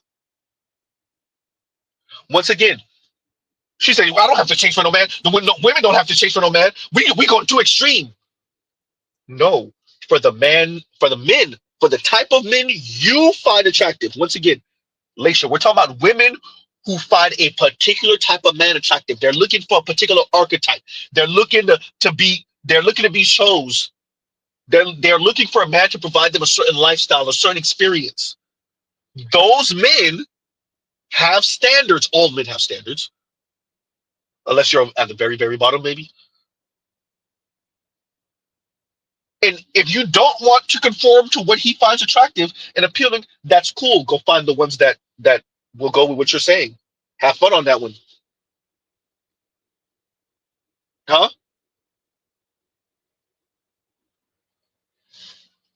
You listen to her talk with all the smug and all the arrogance. Shout out to her because she's married. Shout out to all the rest of you black women who think like her and you single as hell.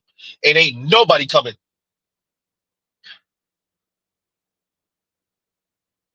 I was gonna say pun intended. It might be pun intended. For some of you, you might have somebody coming, but they're not staying though. Oops. Yep.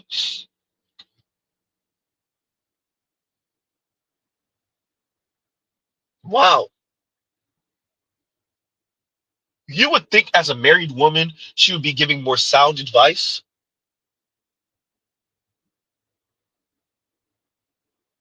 And that's what happened with this gender war back and forth thing. Is it's rah rah rah, I am woman, hear me roar, and we could do this and we don't need to conform to that. Meanwhile, she's married. And all the single, especially particularly young black women listening to her, I gotta keep on saying this. Look, they can't afford it. What makes what y'all do so egregious, especially women like Laisha, what makes what y'all do so egregious is that you're married. There is a man responsible and obligated to you. And there are young women listening to you, rah, rah, rah, and they don't have none of that. They don't have the money. They don't have the man. They don't have the safety. They don't have nothing. And you don't feel any type of responsibility to not talk like a goddamn maniac?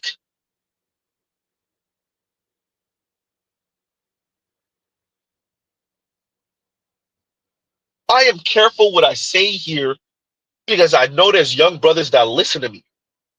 That's why you don't hear Mr. Z talk about no violence when it comes to women. That's why you don't hear Mr. Z talk like, hey, just go pipe whatever chick. And I don't do that whole super macho and notch count thing and none of that.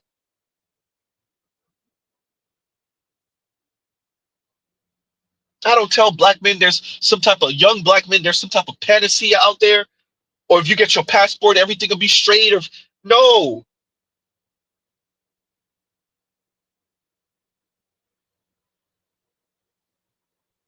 I'm very intentional. You meet a good one, you grab her hand and you run for your life and make sure she don't listen to the women like Leisha.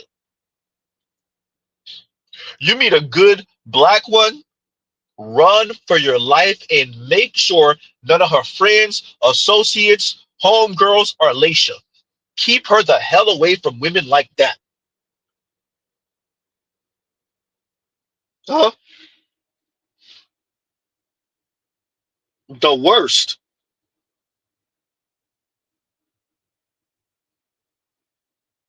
KMS is she wasn't being lectured, she was getting schooled. Huh? It was bad. I don't know if you watched it, KMS, but it's she was relatively quiet, and then she just went off when he left, and I'm like, yeah, because you didn't have nothing. Step acted like he was just talking over people. He wasn't. How is it the other women were able to engage with him, but you didn't? You didn't have nothing. That's why you wanted to be the rah rah rah you after he left, and you knew you couldn't pull that when he was up there, huh? That asshole that you are would expose. You would have been even more exposed because of it. Once again, how he spoke, how he delivered the message. It left no space for you to sound the way you did right after he left. Y'all want to know how Mr. Z know? Because I've done, admittedly, lesser versions of what he did. When you start speaking like this and you start asking questions and you leave them no space to go, they split into two. They either get real quiet or they try to antagonize you. Because once again, Chris Rock was so right when he said this. The goal now is distance and irritation. They'll throw things in the conversation that got nothing to do with the conversation. They're waiting for you to get hung up on a word. They want to hang you on a word, on a phrase. This is the goal now. The goal now is let him just say one phrase wrong. Let him say something instead of saying woman, he says female. Yeah, the left got this weird thing about female and versus woman.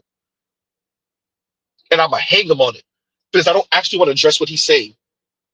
So what I need him to do is to misspeak, and then I can turn the conversation into that. And the problem with Mr. James is he was just too good to fall into that. So she didn't have nowhere to go. She felt embarrassed. And so the second he left, then she went off. Man, I'm coward stuff, bro. That's coward, bro.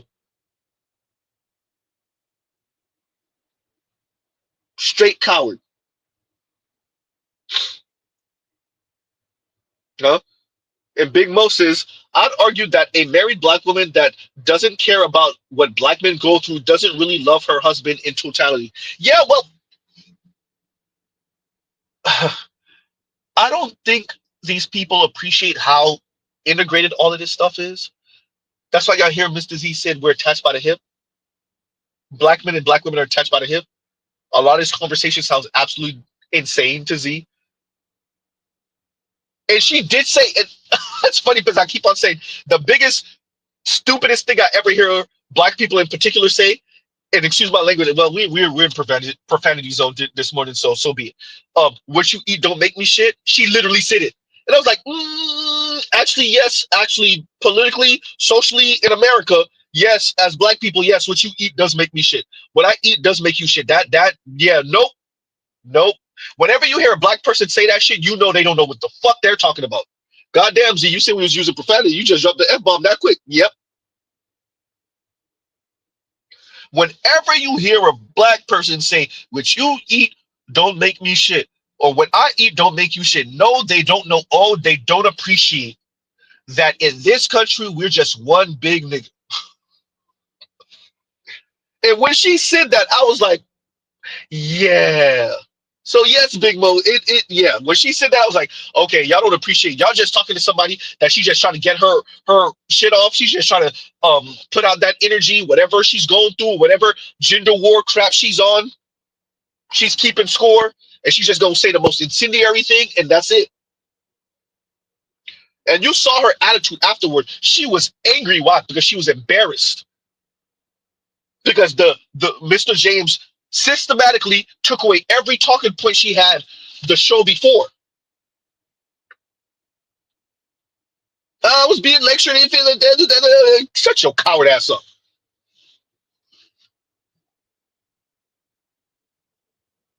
Your real issue is that he took everything off the table. And if you wanted to show your ass, you was gonna have to come out the back. You was gonna really have to be an asshole. And you're gonna really have to expose yourself. So you threw your little petulant child temper tantrum after he left. Coward ass. I told you I need to start calling these women cowards. Shout out to your husband. All right, player. All right. Huh? You see, Keating, not Keating, Keating Rose, man, thought he could handle her too. How long did that last? Hey, we be knowing, bro. We know these men always think they're above us. Well, Mr. Z, what you know? I've been married to her for 11 years. All right, all right. Huh? And once again, Big Mo, thank you for the super chat. Thank you for the super chat. Crazy. KMS says that lady was proving the undercurrent of the Snow White allegory. Older women having younger women eating poisoned apples. Bro, it was bad, KMS. It was bad. She went off. The other women were trying to catch Mr. James up also, especially on the paternity, right? Paternity at the hospital when the child is delivered type thing. Yeah, they were trying to catch him up also, but he was good enough where when you ever debate someone and you know you're on the wrong side and you put up a good fight, but then there gets to a point where you're like, okay, look, I'm just making myself look like a dumbass now. I don't got nothing. I don't have anything. I don't have anything for that argument. I'm just making myself look more and more stupid now. Huh? The lady stopped before that, right? They sparred a little bit, and then it was clear he was out of their league in this particular part of the conversation. Huh? Laisha knows she did. I love her framing. Her framing was y'all brought him on here and he was lecturing and he talked this long and it was like he was trying to teach a lesson and da da da. Lady, just admit you didn't have shit to say or contribute. What the fuck what were you gonna say profound or different or that was gonna derail what he said? What you think he was gonna present? You didn't have anything. You threw a temper tantrum because them brothers brought Mr. James on and he was the goddamn trump card. Boom, now what? And so you didn't say anything when he was up there because he would have embarrassed your ass and he would have did it nice and sweet. Well, he was like, he was lecturing and then and I couldn't get a word in. And then shut your lame ass up. Lame ass. Child. Man, child like me. Now y'all see what Mr. Z say, temper tantrum, petulant child energy. Huh? That's exactly why I keep on spamming Z. You about to spam that damn video again, aren't you? That's why I keep on playing the damn video with a lady tearing up the damn store. Because that's all she was doing after he left.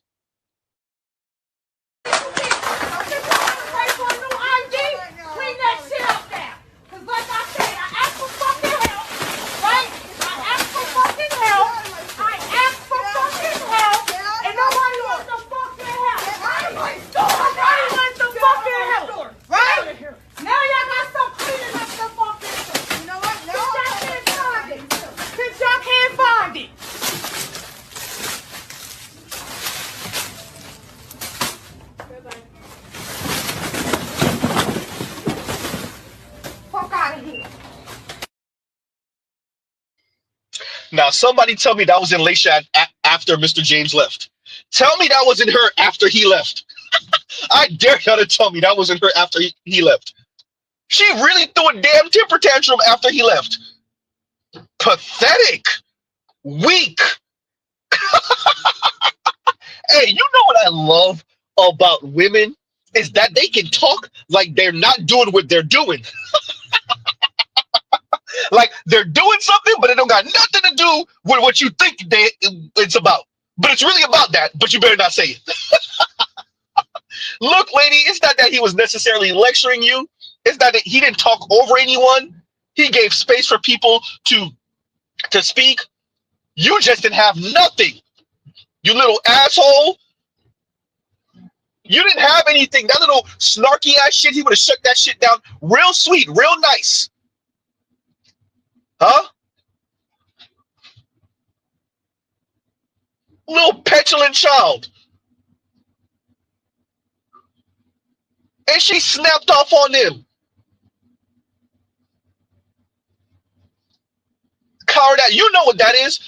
That's the person, it's two friends, right? You got a problem with both of them, so you pick the one you think is weaker, and that's the one you go after? Lame ass. Huh? Mr. James was the one talking. You ain't say shit when he was up there, but then when he leave, you go off on all the other brothers. Weak ass. What, you think Z didn't notice? And then her framing was nice. He was lecturing, and then getting on the word in, and then no, ma'am, that's not your issue. Your issue is you would have shit to say when he was up there. You couldn't be your usual snarky, rude ass. So after he left, you threw a temper tantrum because them niggas brought a fucking trump card. They bought a goddamn bazooka to a knife fight. Huh? He has the credentials. He speaks well. Huh? He's patient. He presents the thing. The way he presents it is not convoluted at all. Even a caveman could do it. He gets it.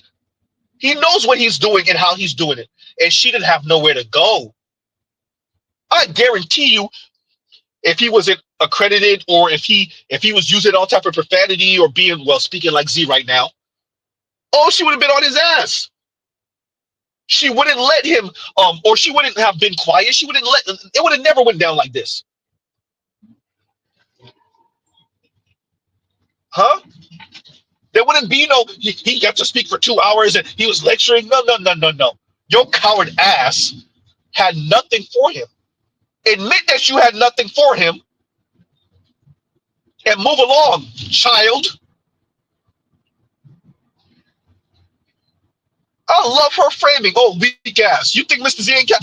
I just want everybody to understand Mr. Z has an older sister and a younger sister. Girl cousins I grew up with, homegirls, platonic female friends, all that little shit that black women try to pull, women in general try to pull. Mr. Z done been around the small hats. He been around the Latinas. He been around the WASPs. He been around Black Caribbeans, Black Africans, Afro Latinas, mestizos, and mestizas, the white Latinos. I've been around the Arabs. I've been around the South Asians, the East Asians. All that little shit women try to pull, I see all of it. Huh?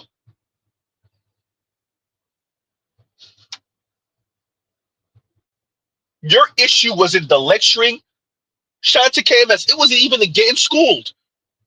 You didn't have shit for him, and your coward ass even refused to admit you dare not speak what your real issue was. You didn't have nothing for him. He closed all the doors off so you couldn't be that little snarky, sassy, mean asshole, that little dismissive ass asshole. So you didn't say anything because that's the only gear you have.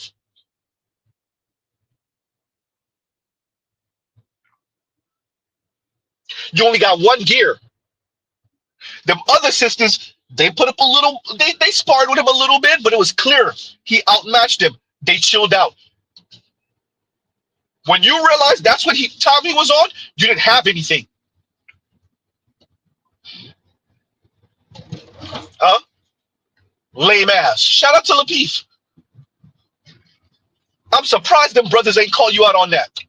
You didn't have anything. That's your issue. You didn't have anything. And the second he left, your coward ass went to throwing a temper tantrum.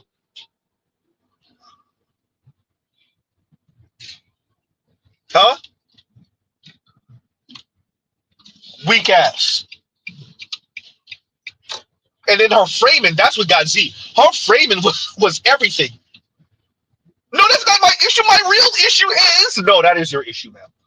Your real issue isn't him lecturing you or he came up here and he was lecturing and nobody could get a word in and I was looking at the time. No, your real issue is you didn't have anything for him. You didn't butt in because you didn't have anything. I keep on saying it. I mentioned the way I said it. What the fuck you think he was going to present that was going to derail him in any way humanly possible? Mr. Z done seen you before, you little asshole. It's a whole lot of these little snarky, sassy ass sisters. That's why I say, hey, man, Whenever they run into the right the right man, the right type of brother, and you remove Mr. Z did it before. I've done it before. When you remove all the oxygen in the room, that's dim, Leisha. Nothing to say when he's there. When he leave, huh? I'll be talking again. Yeah, that's what we thought. Okay, yeah, that's it. Weak ass. It's not that you couldn't get a word in edgewise, man. You didn't have anything. What you gotta appreciate about women is the way they interpret things and the way they frame it in a way it don't got nothing to do with this. No, don't look at it. Don't look at this thing over here. Pathetic, huh? Thank you. And Jamal says, plus he's a therapist. She can't therapy shame him. Yep. Huh?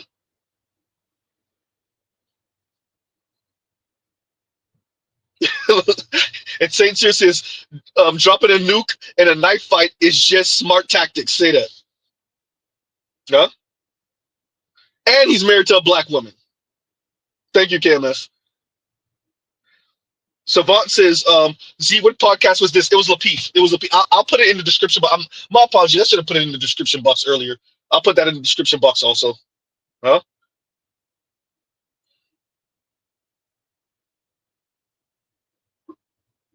Jamal says, Jeff St. James, the kinder, gentler Kevin Samuels. Man, look, the ladies don't got nothing. Hey, but by the way, don't think that means anything. What was I watching?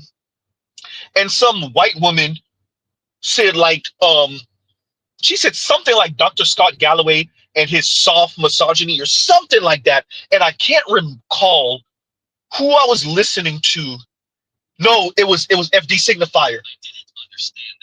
It was FD Signifier, and he was speaking about. No, he was on my channel. That was the second conversation when I brought up Dr. Richard Reeves, and he was like, "Oh yeah, he has problematic." Look, man. To all the women under the sound of my voice that might be listening, yo, if y'all got a problem with Dr. Scott Galloway and especially Dr. Richard Reeves, that's it. Ain't no more talk. Ain't no more talk. That's it. That's as kind as we get. Their issue, and I want to say this again to Mr. Jeff James, to Richard Reeves, to Scott Galloway. I've said this to Black Uru before. I've said this to BGS before. I've said this to Art New Style before.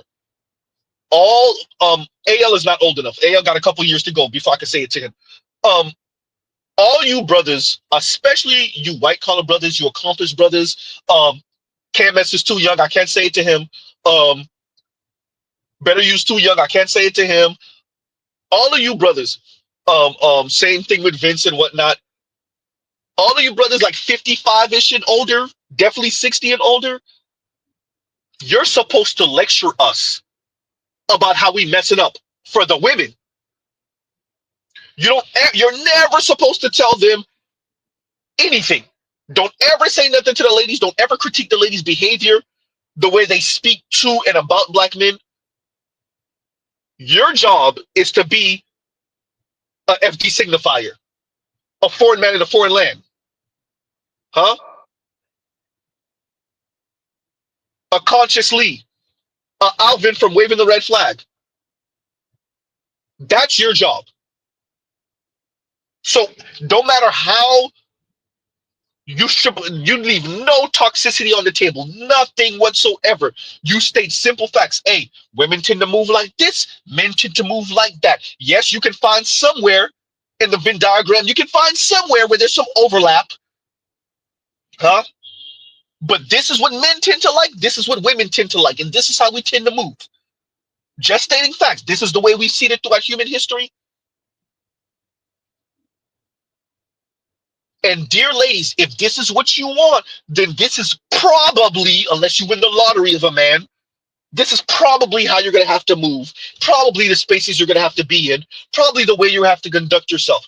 No, the women want you to come over here and tisk, tisk, tisk, wag your finger at us, lecture us, huh? Insult us, really, and make us bow to them. Have money, be stable, be above stable, be rich, be wealthy, and still bow to her. And if you're not doing that, then you're some type of sexist. Some type of sexist. You're some type of misogynistic. When FD Signifier said that Richard Reeves is kind of problematic, he said some problematic things. And what lady was it when I was listening to? White lady. And she kind of mentioned Dr. Scott Galloway and some type of, or I'm not sure if he has his PhD, but I know he has his master's, I think. But fine, Scott Galloway in his soft misogyny or whatever she said. And I was like, God damn. So if we are kissing your ass, we some type of sexist. If we're not, and let's be very clear, because remember what I told y'all they think allies are. Allies are Deontay. Allies are foreign. Allies are consciously. You got to insult the men, be snarky, rude, dismissive, and minimizing to the men. And that's what the women see as allies. An ally is someone who defends the honor of women by insulting, belittling, dismissing, minimizing whatever the men are talking about. And that's how you as a man are an ally. And you always got to give the woman's perspective. If a woman's not part of the conversation, if she's not there in the barbershop, you always have to understand where the women are coming from, just like what Alvin did the other night when I covered it. Huh? So going back to that, Jeff James being a kinder, gentler Kevin Samuels, it's going to be really difficult. But let's be very clear: the women are still going to call him all type of sexist and misogynist and misogynorist, because the goal has always been this. And I'm not saying nothing that Jeff James doesn't already understand. The goal is to get the men that are desirable to act like they're not desirable. The stable and above men, the women need them to bow. In their mind, they're saying, "Oh no, I just don't want him to be arrogant and be." That word almost fell out. Ooh, goddamn. Listen, if all the women are chasing after him because all of you want the same men, then he's gonna be arrogant. And the problem is, what I appreciate about what Mr. James said and Laisha didn't actually address. It's not about getting a man. The men that you find attractive and appealing, what do they tend to want? This is women in general, black women specifically, biggest issue. It's not about getting a man. Y'all already said y'all not settling. Take your rose toy using ass in another room then and shut up. No, we're not talking about men writ large, men in general. No, the men, the type of men that you find attractive and appealing, what do they tend to want? We're not talking about the man that you quote unquote settle for because you can't compete or you refuse to compete and lose for the men you find attractive. Huh?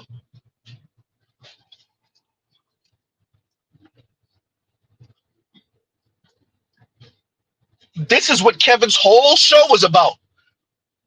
For all of you ladies that and all of you lame ass men who pretend like you don't get it, Kevin put a microphone and a camera up and he said, "Hey, the desirable men, the quote unquote high value men, I know them, and I'm telling you what they say they want, what they're looking for. Dear ladies, what are your requirements? What do you like? What do you want to do?" And all those women called in and told Kevin Samuels and the men that they supposedly desire what they ain't gonna settle for. Okay, there you go. What they're not gonna do. Yes, Kevin, I know you were the one-stop shop for all the high-value men, particularly the black ones, obviously the black ones. But I just want you to tell all those high-value men, I ain't doing nothing they're saying, but they better still choose me. They better still choose me and the other women like me. Shout out to the sister with the tattoo on her chest. Huh? Yikes. So Laisha acting dumb. I hope she's acting dumb. Acting and being obtuse I hope it's an act. Pathetic. Huh?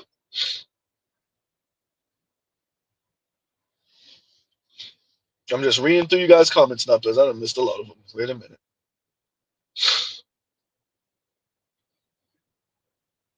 And Southpaw says, Z, I often wonder who was where those people who lied to black women and told them to be rude to black men and boys like a rite of passage. I don't think it was outwardly said. Most of the times, things like that are not outwardly said, right? You watch your parents, you watch your mother engage with your father like that. You watch your mother engage with your stepdad like that. You watch your mom engage with other random, particularly black men like that. Because when they get around them white boys, they use their interview voice. We already know. You watch your mom, you watch your aunts, you watch your girl cousins, you watch your older sister engage that way with men. And so nobody has to tell you. And then you come out here in the real world as an adult. As a matter of fact, the girls start realizing that as teenagers, as preteens. But by the time they get to high school, they realize the boys, especially in more mixed schools, more diverse schools, the black boys be moving away from them, and they act like they wonder why. No, maybe when they're young, they're actually wondering why. It's the way you've been socialized. Y'all girls are mean, and we don't owe you. Shout out to the sister off of the Revolt show that said, "Oh, you're weak." When she sees black men with white women, or when hey lady, we'll be that. And Mr. Z's with an ADOS woman, but I'll take it. You're weak, man. We don't owe you being strong for your ass. Imagine saying the men that took the road where the women are more pliant and on his program are weak. Wait, I'm supposed to be strong for your ass, who's still gonna probably divorce me within 5 years? Fuck out of here. That's why your ass is what she said. She 40, or she about to be 40 and single now. That's why your ass is that way now. Go end up with the white man, ma'am. Trying to threaten us with these fictitious. That's why Mr. Z calls him the mythical magical white man. That's exactly why I use that title, the mythical magical white man. You know, I tell women, you know, when you get to a point as a black woman, you got to expand your options. Get your ass the hell up out of here. Trust me, the rest of black men don't care. Ma'am, if you're about to be 40 and you haven't been married yet, trust me, did you get the message? Prime example of what the hell we talking about. Ma'am, if you don't want to change yourself, if you don't want to do the things that the men that you find attractive, what they find attractive, that's okay. If you choose to date out, fine, okay, fine. Let's say she do date out, and next time we see her in a year and a half, she married to that mythical, magical white husband of hers. Cool, you won. Trust me, we don't care. Trust me, we don't care. I promise you, we don't care. I promise you. You ain't been chose yet? Yeah. Did you get the message?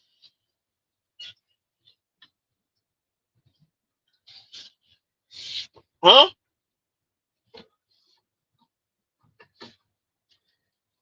Mean ass, asshole, rude, dismissive ass black women who try to threaten you with the mythical white man. What's that interracial marriage rate between black women and white men again? Oops. Oh, I forgot. Remember what black women said, everyone. It's that way because of black women's loyalty. Yeah, that's it. It's not because the white man ain't choosing. All of a sudden, we don't live in a racist country no more once the white man ain't choosing. It's because of your loyalty. Yeah, that's it. Uh-huh. And I'm Waffle says, and thank you for the super chat, she mad she didn't get to perform Klingon mate ritual. Yeah, Laisha, look, man, it's the way she went off after he left. She lucky Mr. Z ain't Mr. James, because I would have pulled right back up on her. Oh, you said you. I'm just here because you wanted to speak, and if I overspoke earlier, my apologies. Go ahead. What did you want to present, or what did you want to say to combat what I had to say? Or what did you disagree with that I said? What perspective haven't I considered? What do you think I'm missing? Damn, Z, you said it just like that. That's so slick and quick. Yep, as I've done this before. She lucky it ain't Z. I would have pulled right back up on her ass. No, my apologies. I didn't realize that I overspoke. I didn't mean to lecture. If that's what it came off as, my apologies for that. But I just want to give you a chance now to rebut anything I said or what you disagreed with, what I might be missing, which that I might know. You never know. Like, yes, I'm a therapist, but I haven't read every single book, you know, and maybe there's something I'm not aware of, right? And I didn't get to hear from you earlier in that way. I assumed that you weren't a therapist. That's my apologies. But maybe you know something I don't know. Maybe there's a book you read that I haven't read. Maybe there's a perspective that you have that I haven't considered, and I just would like to hear from you right now. Oh yeah, we pulled up on it real quick. Y'all be seeing and hearing Z hooping and hollering and giggling like a schoolgirl. Look, man, I'll flip that switch real quick.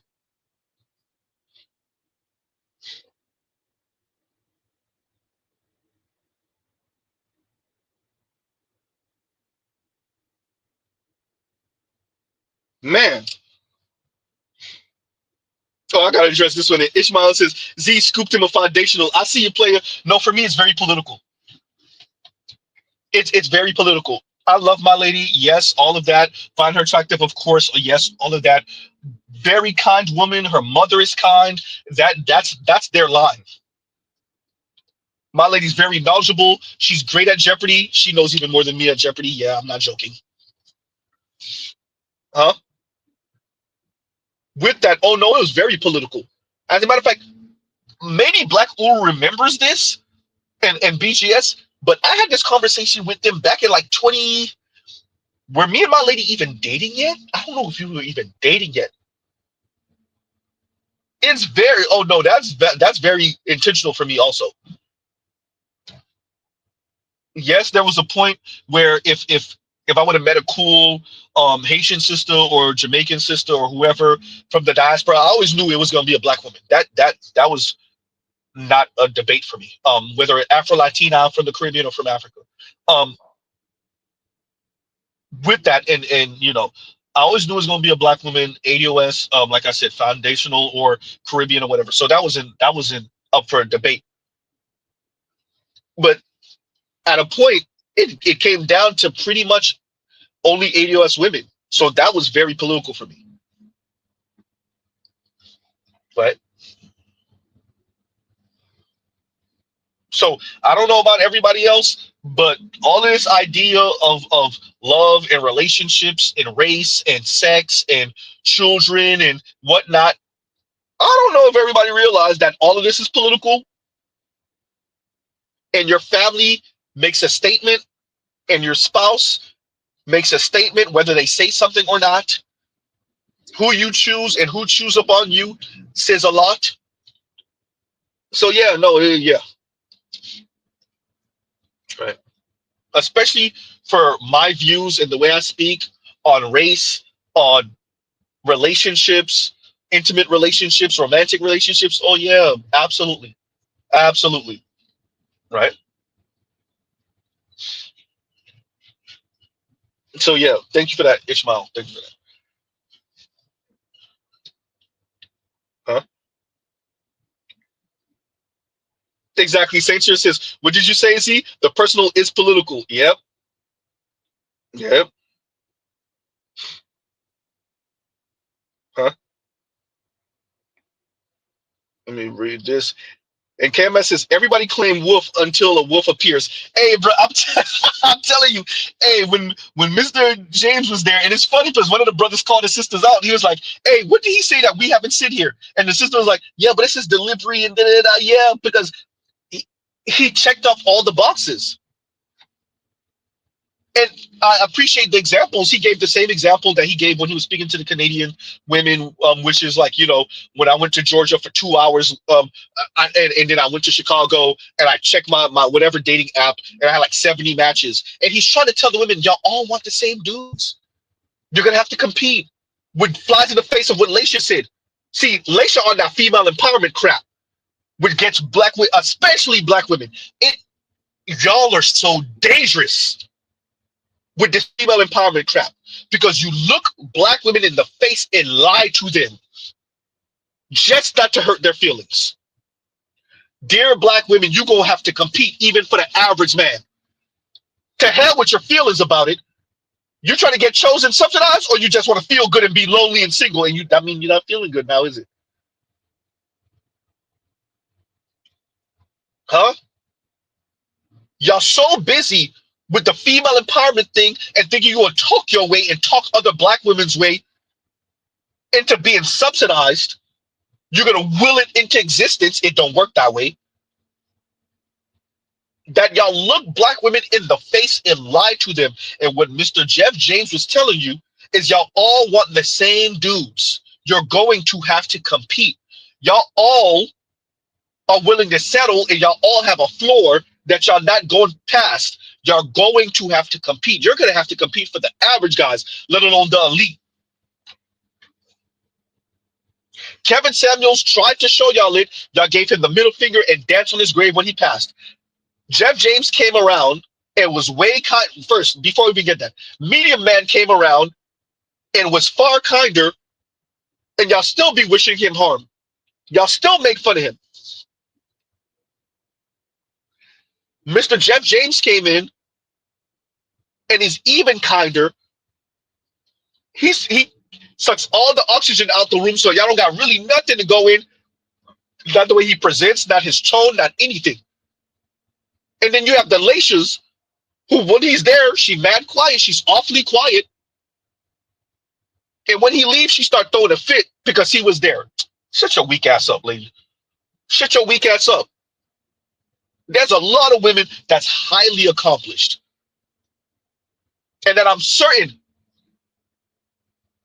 for the most part, I probably couldn't hold a candle to. But if I disagree with them, there's no way I'm not going to say anything and then throw a fit and go off on the other women after she leaves. Get out of here. That's coward talk. Huh? That's coward talk. You couldn't combat what he said, man. You didn't have anything for him. Just admit it. You had nothing for what he said. And so you didn't say anything when he was up there. And when he left, that's when your ass started rah, rah, rah, and on all the other brothers because your weak, coward ass couldn't say nothing to him. Your arguments would have fell flat. It would have looked like you're arguing with yourself. Maybe you are. So as KMS said, everybody claim wolf until the wolf appears. All that the problem is they're sexist.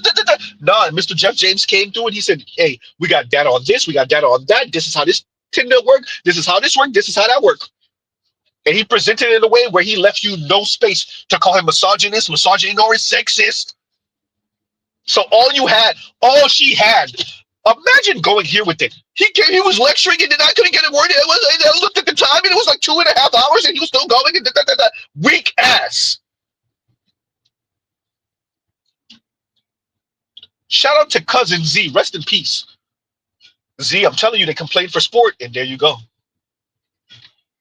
It's crazy because Cousin Z said that, and then I think I heard Jeff Brown say it also. Yes, the same Jeff Brown that used to be with Zoe Williams. Huh? He was lecturing and he overspoke it. I didn't get a word. And weak ass. You going off on the brothers because, as let's say, shout out to Saint Cyr, they brought a bazooka to a knife fight. Huh?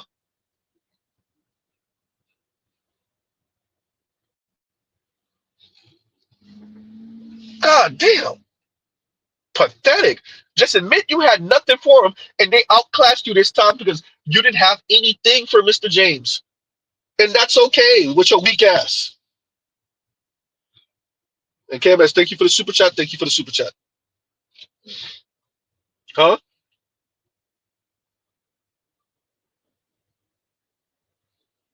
Yikes. I'm ready to do some of you guys' comments.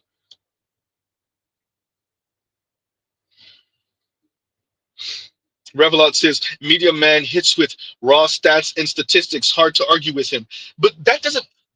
The issue that, first of all, they're arguing because of the fun of it, and this is how to get some of their energy off. Okay, cool. All right, cool. Some people are engaging in this for the fun of it. Every once in a while, it's Z2. I ain't even gonna lie to y'all. Y'all already know this. With that, we're trying to accomplish something here. If, as BJ said, if you want to, at this point now, if you want a black community, you're gonna have to fight for it. There is nothing holding us here anymore. I just want to be very clear. Nothing's holding us in anymore. I agree with BGS on that. I never push back on him on that because I think he's 100% right. So now, when not just exclusively black women, but for sake of this conversation, they just want to put guards at the gate to maintain the matriarchy, if you want to be kind, the gynocracy, if you want to be accurate, but not call it a gynocracy or matriarchy. Of course, of course. And so that is what FD is, and what Foreign is, and what Consciously is, and what Deontay is, huh? They're the guards at the gate, huh? You can't enter unless you bow down to the matriarchy. You can't exit, period. Huh? Or we're gonna shame you and call you all type of weak and soft and snow bunny crisis and all this other stuff, huh?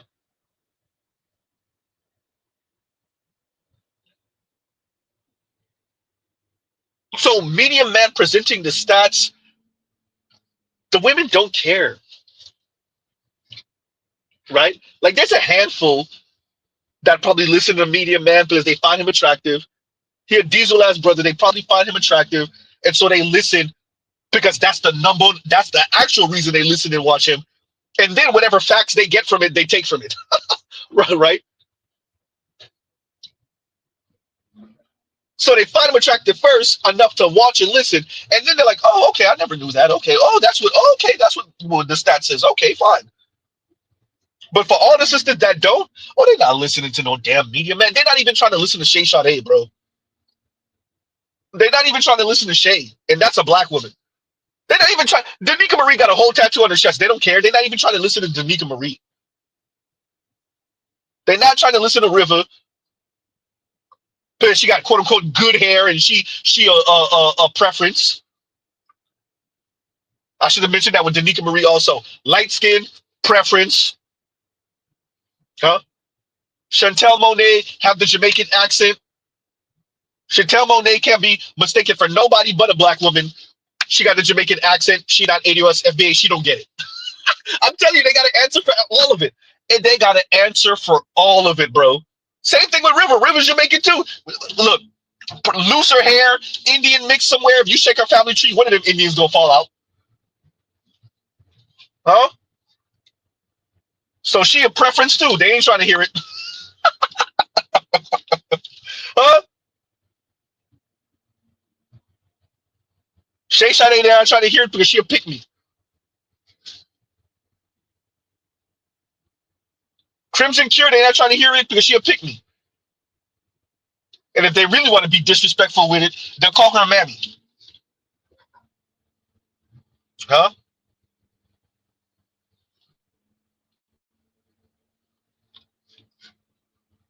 For them, it's about making black men bow, putting black men in their place,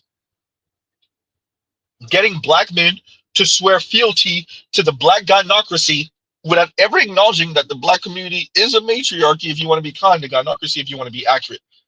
Because when the white folks start snooping in, and when non-black folks start snooping in, and they wonder why the black community is upside down on fire, and the dynamics, and who's running this, they go to the black men to wag their finger and point at, because black men are supposed to be the quote-unquote leaders. Meanwhile, black women are the ones who's on some, you fund it, I run it. Huh?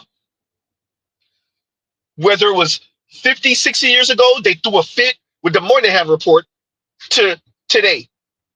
Everybody that does any investigation in the black community is like, oh yeah, this is matriarchal as hell. Oh, that's sexist. And every once in a while, one of them will say it. What's wrong with matriarchy? Every once in a while, one of them will say it. Shout out to FD Signifier, as he said. Shout out to the lighter skinned black woman off of that clip from what, 1970 something. She said it. Huh? Or was that 60 something? It might be 1960 something. I'm not 100% sure. Huh? Yikes. And shout out to Ed, because Ed was one of, and I've been saying that. I didn't say it the way Ed said it. I'm gonna start saying it the way Ed said it, because he said it way more succinctly. If what you think is the issue with the black community is that white supremacy is in the way, and if white folks would move out the way, then the black community would be what it should be naturally, which is a gynocracy, a matriarchy, if you want to be kind, then to hell with what you're talking about. And that's really what it is. Black women and some of these black men, wayward black men, they think the issue is that white society, white supremacist society, is in the way of black women running the black community the way it should be run. Now they're going to call that egalitarian, huh? They're going to call that egalitarian, but it's you fund it and she run it, huh? So Media Man could present the stats all he wants. They're not trying to hear it. They don't care, huh? I'm just reading through some of you guys' comments. Wait a minute.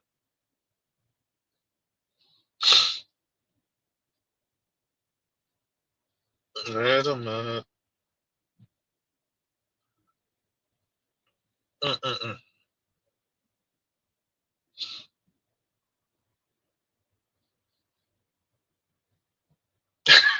I'm opposite preference victims. Hysterical. Ross says, they said Danica Marie is light skinned. Yeah, of course. Man. It's you can't say anything to me. You can't critique anything because you're higher up on the scale. And so you don't really appreciate the plight of me. Huh? You don't really appreciate the plight of being me. So you don't get to talk or critique me and my behavior. See what I'm saying? And Gilgami says, admitting it's at least a matriarchy, shift the fault on the women folk, and the ladies know that. They know that. And that's exactly why they refuse to accept any of it. It's this. When we're critiquing the men's behavior, we critique men's behavior in a vacuum. Once again, when we critique anybody who's ever been an older sibling, especially if you're older boy sibling to boys or girls. So if you're younger siblings or boy or girls, all of us that's older siblings, or at least in the home we were the older sibling, if mom and dad got other kids in other homes, but still, all of us, we know how this go. Your sister mess up, your brother mess up, it's on y'all. You mess up, it's on you. Huh? Mom, dad leave, they say, hey, make sure y'all do this, this, and that. Right? Okay, fine. You're older, you're assumed in the leadership role. That's not how the black community works, though. White society put the thumb on the scales for the women. Okay, fine. And then turn around and look at black men like, why your community upside down? That's on you. You less of men. Huh? We already appreciate this. We know this. If you do any type of checking what's under the hood in the black community, no pun, it's simple how the black community got to where it is.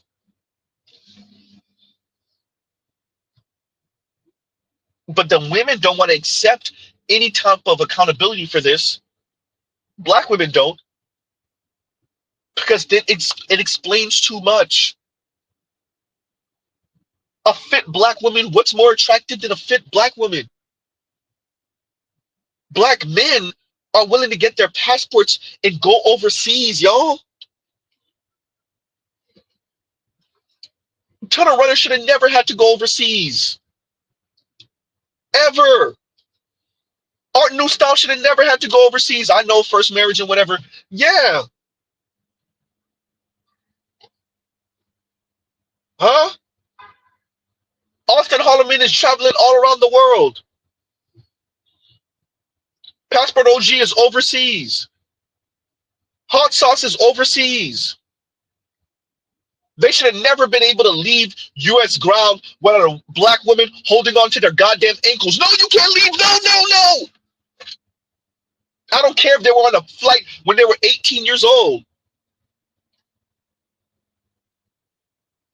All these black women throwing a fit because the NFL stars and the NBA stars, not even all of them or most of them, but enough, a sizable minority, are with non-black women. That's on you.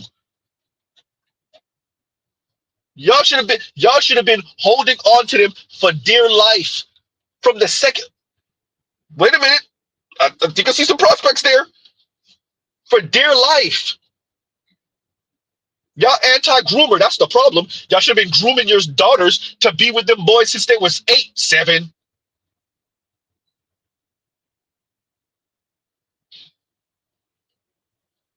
Ladies, you don't have to do it. I want black women to understand everything. You could be listening to Z and saying what Z saying is some sexist crap. There's nothing wrong with that. They continue to lose successful, rich black men to the white women and the Latinas and maybe even the Asian women here and there. Huh? And guess what? If white women start fist boxing Asian women for white men and Asian women start losing ground, guess where Asian women going? I'm telling you where they going. They're going to spread out to Latino men. They're going to stay with their own Asian men, and they're going to come and snatch up all the black men that they can.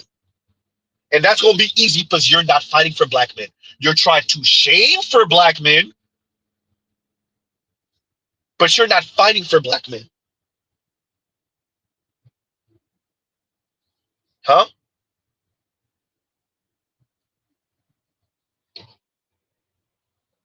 So y'all listen to the Lations if you want to, the Chrissies if you want to, the Real Talk with Yannies if you want to, the Kim Fosters if you want to, the Shira Sevens if you want to, the Divested Zealots if you want to. It's a numbers game, black women. Black women, it's a numbers game. I said games earlier. It's a numbers game.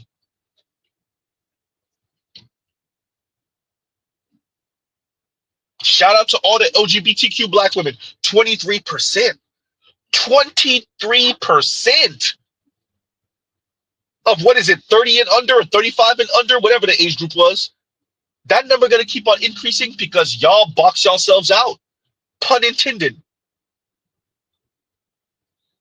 Black women, you box yourselves out. Your mothers box you out. Your aunties box you out. Your grandmothers box you out. Y'all wake up to the fact y'all got screwed, no pun, by your own female kinfolk, your own woman folk, and instead of correcting, you double down on it. Well, then go munch on another woman then. Another black woman. We know how it's going to go. Huh?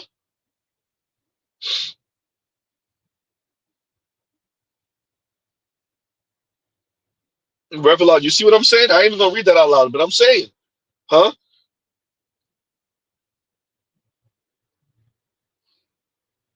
Man.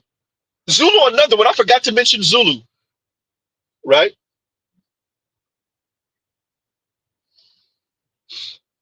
Yikes. And Ishmael says, I'm overseas 3 times a year, just comped my first rental property in South Africa with my lady. Who's Zulu?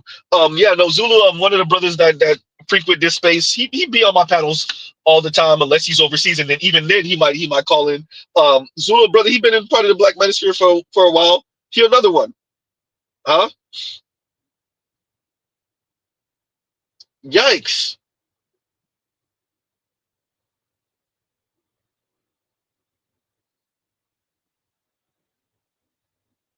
So look, at the end of the day, it's real simple. Shout out to Mr. Jeff James. If women want to listen to Laisha, if they want to have Laisha's attitude and disposition and demeanor, black women, if you want to move like that, you can move like that. But Laisha's married and you're not. Huh? Laisha's married and you're not. And there is no mythical, magical white man that's going to save you. There's no Latino that's going to save you. And what's beautiful about Gen Z and millennial black men is they did the math. It would be cheaper to not ever deal with you than to deal with you and get our wallets raided, and maybe you have a kid or two from us that you weaponize against us. Black women, do you appreciate how loud you've been on the internet and on social media over the past decade and a half, 2 decades? Y'all can't even do the wrong thing the right way.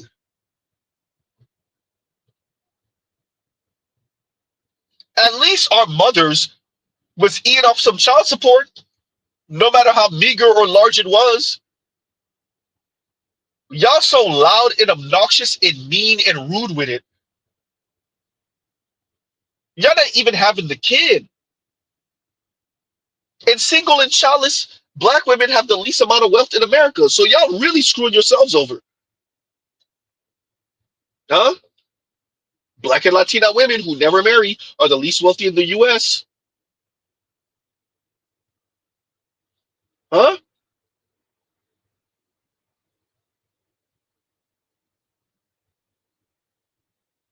Yikes. Where's that comment?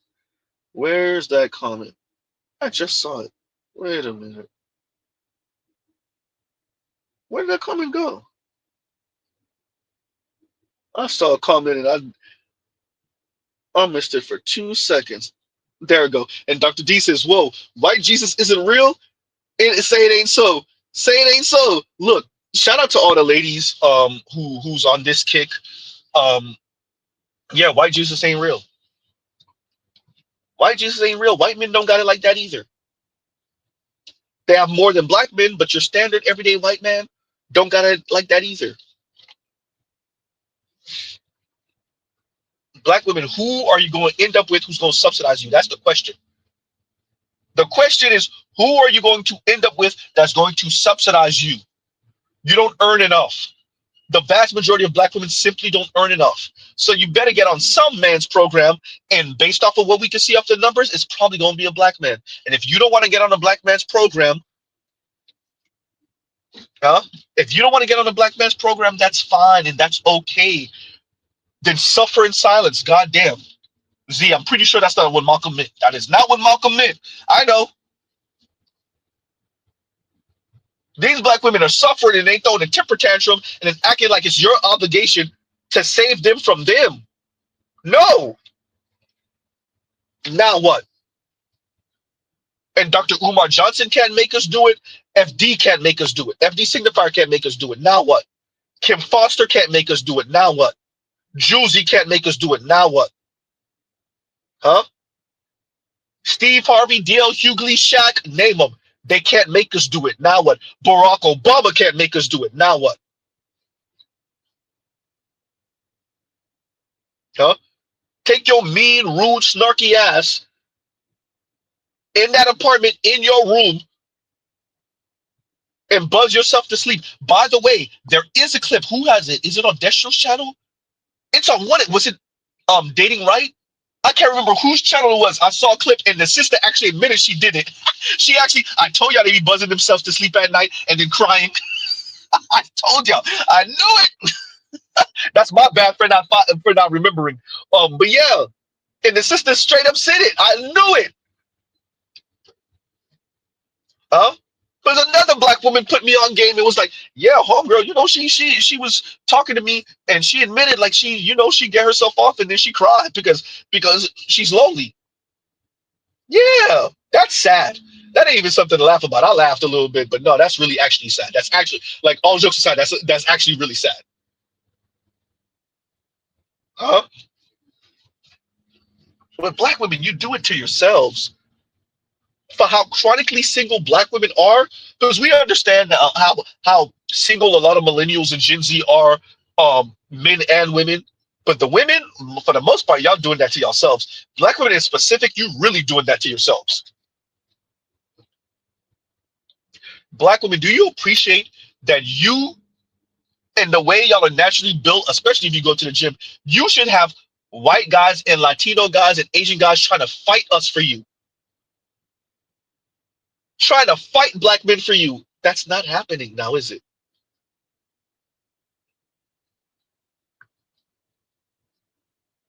You think that's your loyalty? Anyway, huh? So yeah, yo. Oh man. And Ishmael says, "Peace to Z and the chat. Blessed Friday, y'all." Yeah, thank you for the super chat, brother. Thank you for the super chat. We're gonna have a lot to do today. Actually, today we're gonna have a lot to do. Right? Oh man. So yeah, it is a it's a nice but South Florida and the weather. So it is a nice, bright, sunny Friday in South Florida. But y'all know how it goes in South Florida.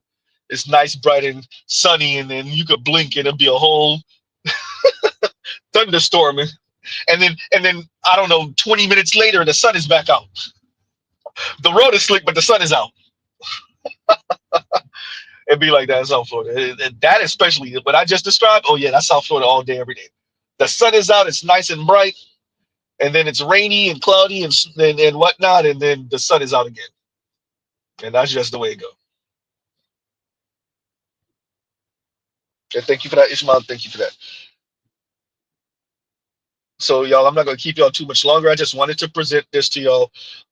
Did I have a couple of clips I wanted to play? Uh talking about the white man not saving you.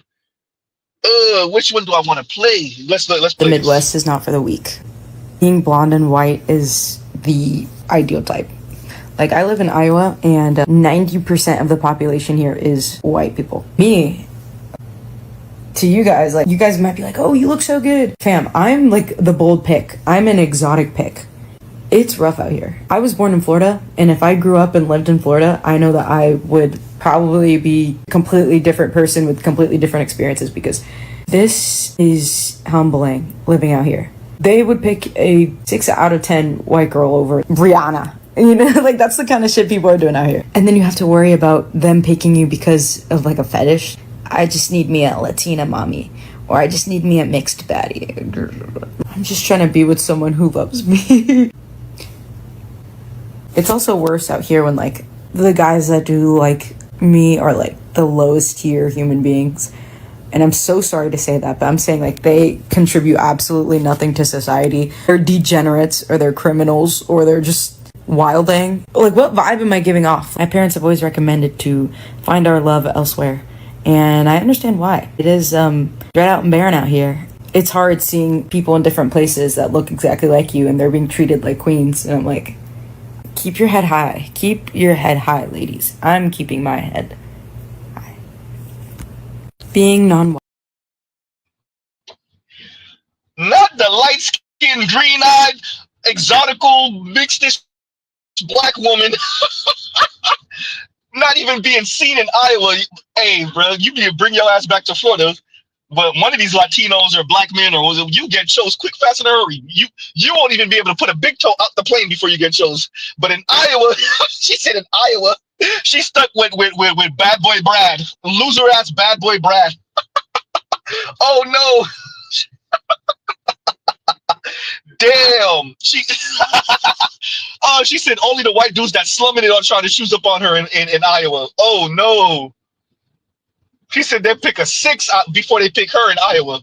A 6 white woman. A white woman that's a 6 over her in Iowa. Jeez. No. Shout out to black women, bro. Shout out to black women. I've been saying it. Look, this is real. This is real.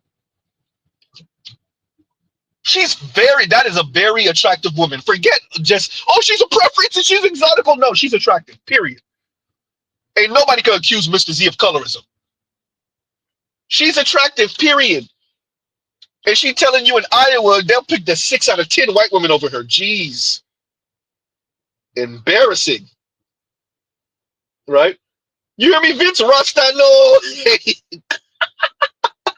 Huh? Yikes.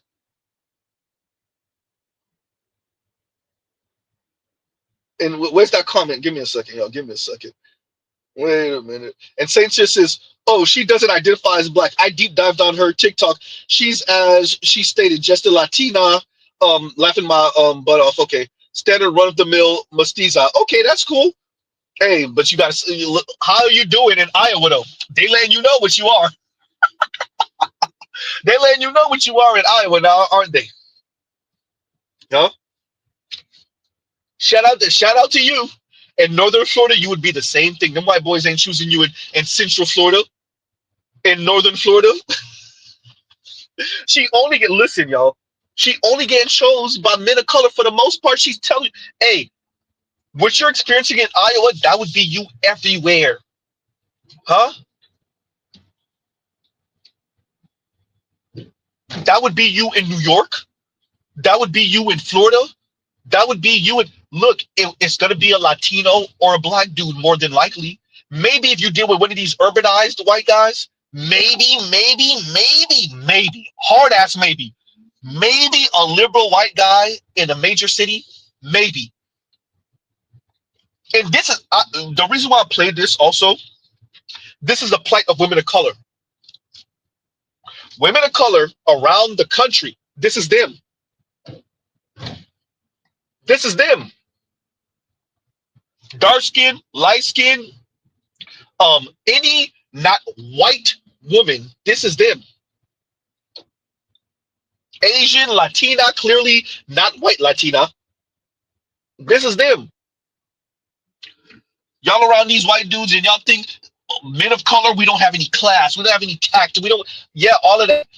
And she's in Iowa and them white boys are not choosing, they're choosing, her words, they're choosing a 6 out of 10 white girl over her.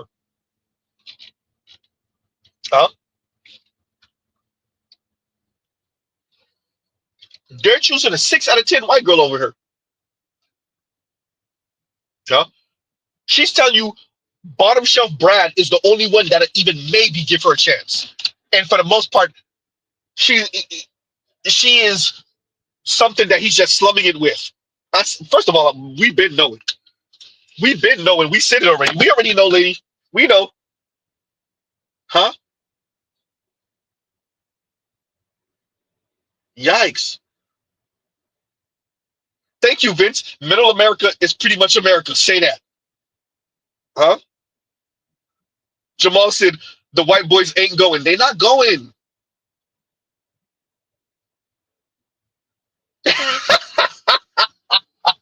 Ray said she need a sound called Brad. She know Brad with a mixtape. Huh? Jamal said, nah, Iowa boys rather hang out with Balamuccio. I'm saying. They know, but hey, to be fair, Balamuccio is cool as hell. So they, I get it. I get it. They rather chill with Balamuccio. Shout out to Balamuccio. All hell Balamuccio. So where are the men? Where do y'all hang out? If you don't go to coffee... I have been watching this colony of ants for maybe the last 30 minutes. I've even given them names, life stories. That's Barlamuccio. He's always been a loner. And if you sit and watch Barlamuccio for about 30 minutes, you'll notice, see, he just quick to pass off. He is his own ant. And notice how he's a lot bigger than a lot of the other ones as well.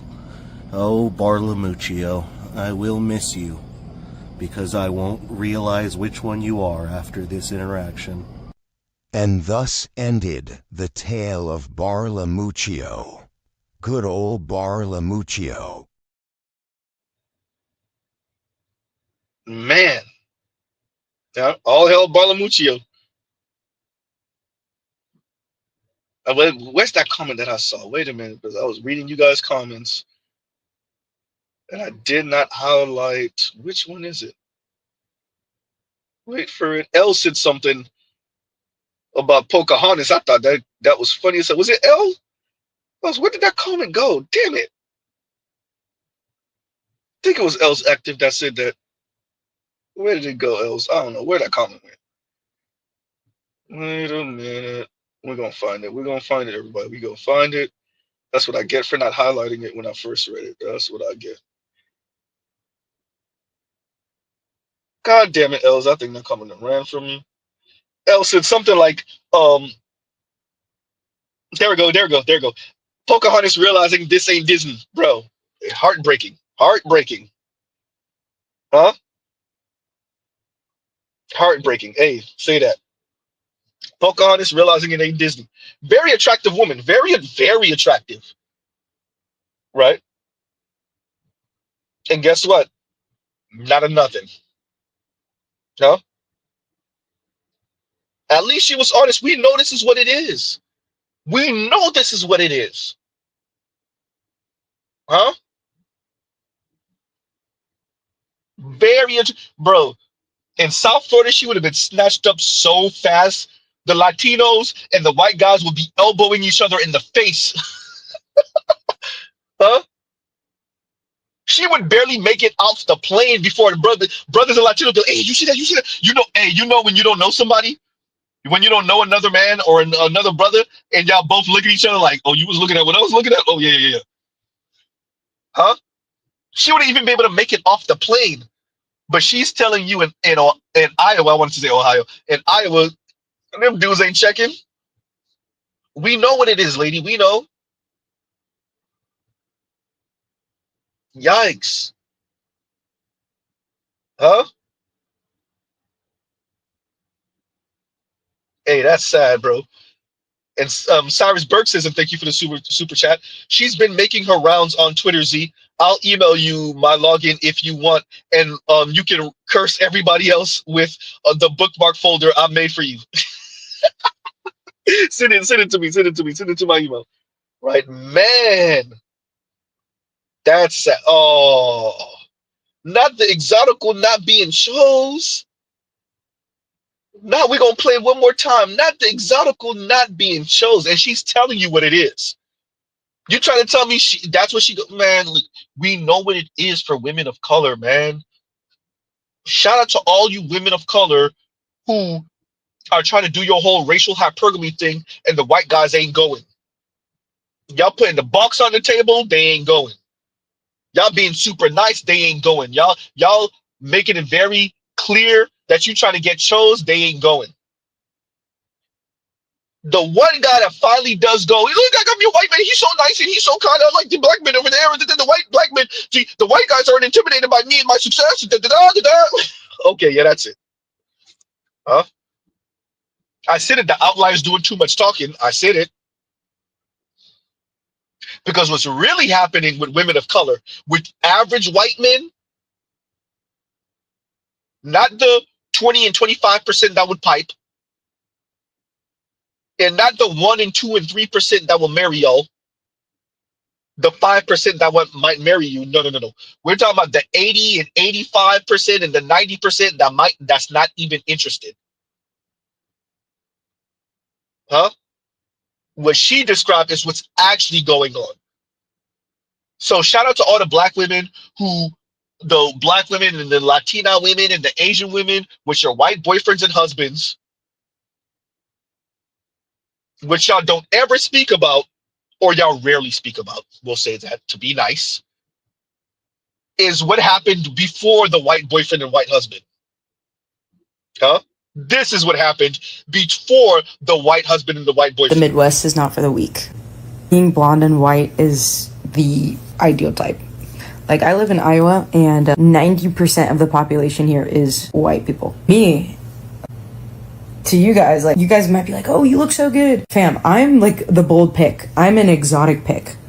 It's rough out here. I was born in Florida, and if I grew up and lived in Florida, I know that I would probably be a completely different person with completely different experiences, because this is humbling living out here.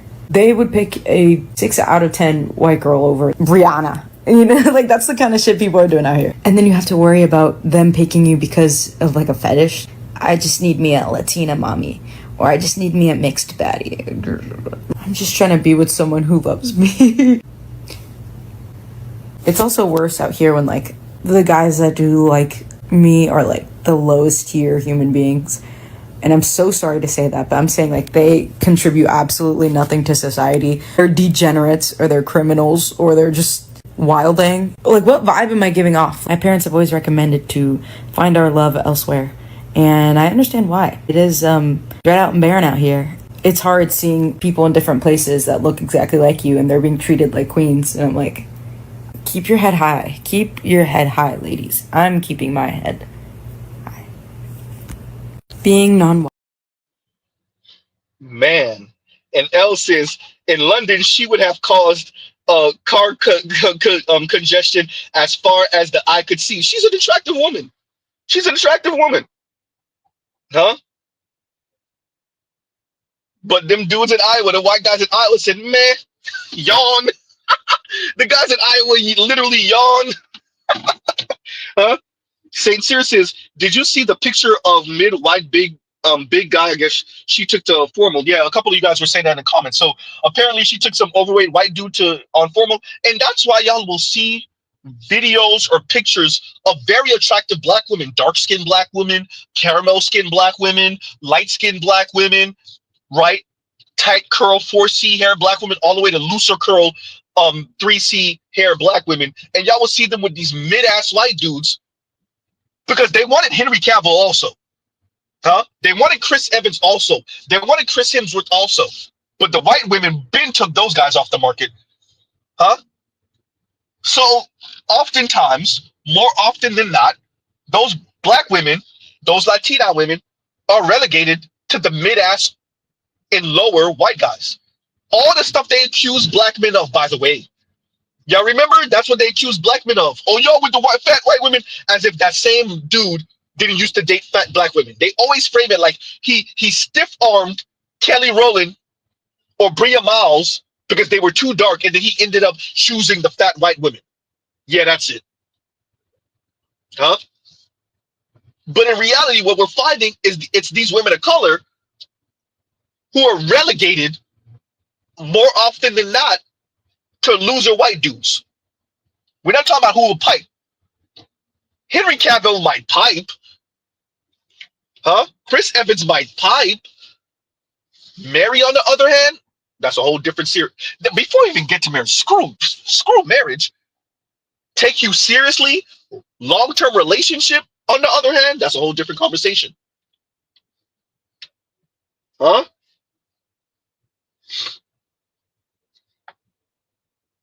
Yikes. So y'all telling me there's a picture of her with some heavy-set mid-white dude? Yikes. That's sad. Meanwhile, while she's going through that with the white guys, what do the white women have to say? A lot of white men don't have confidence. White or black men? I like black men. If it ain't dark, there ain't no spark. So why black men over white men? Honestly, I feel like it's just like the charm, the swag. I would go for a white man, but he not country. I think it's the way they carry themselves. A lot of white men don't have confidence. I agree. Like if a white guy had confidence that he looked good, then that's fine. I don't really care about color for real. It's about how you carry yourself. I agree with that. It's confidence, it's personality, charm. And white guys just most of the time don't have that. Sometimes they have it. They're fair. They usually hang around black guys though. The white guys who have it hang around black guys. Maybe. Yeah. Maybe. Hey, that was the first time I heard that, and I died too. And Saint Cyr says, if it ain't dark, there's no spark. And when I heard her say that, I died. I'm not even into white women like that. And when I was like, that's funny. That's funny. I've never heard that one before, but that's funny. Huh? Yikes. See, Jamal caught it too. If it ain't dark, ain't no spark. It ain't no spark. When she said that, I was like, wow. That's funny. Play it again, Z. Play it again, at least the beginning. A lot of white men don't have confidence. White or black men? I like black men. If it ain't dark, there ain't no spark.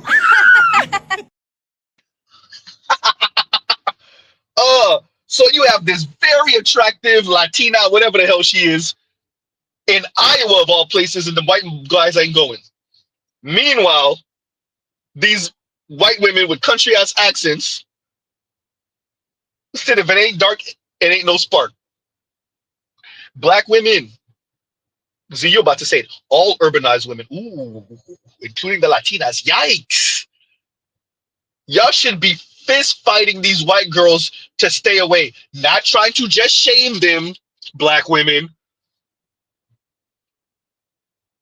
And I need to find I found it on Desho's channel, but I need to find the original of the black women trying to shame um um um as a matter of fact, let me see if I could do this. Y'all give Z a second. How am I gonna do this? Okay, let's do this. Let me do that, and let's see if I could do this like that. Y'all give Z a second. Give Z a second. Oh, I did not download it? I thought I did. Wait a minute, y'all. Oh, wow.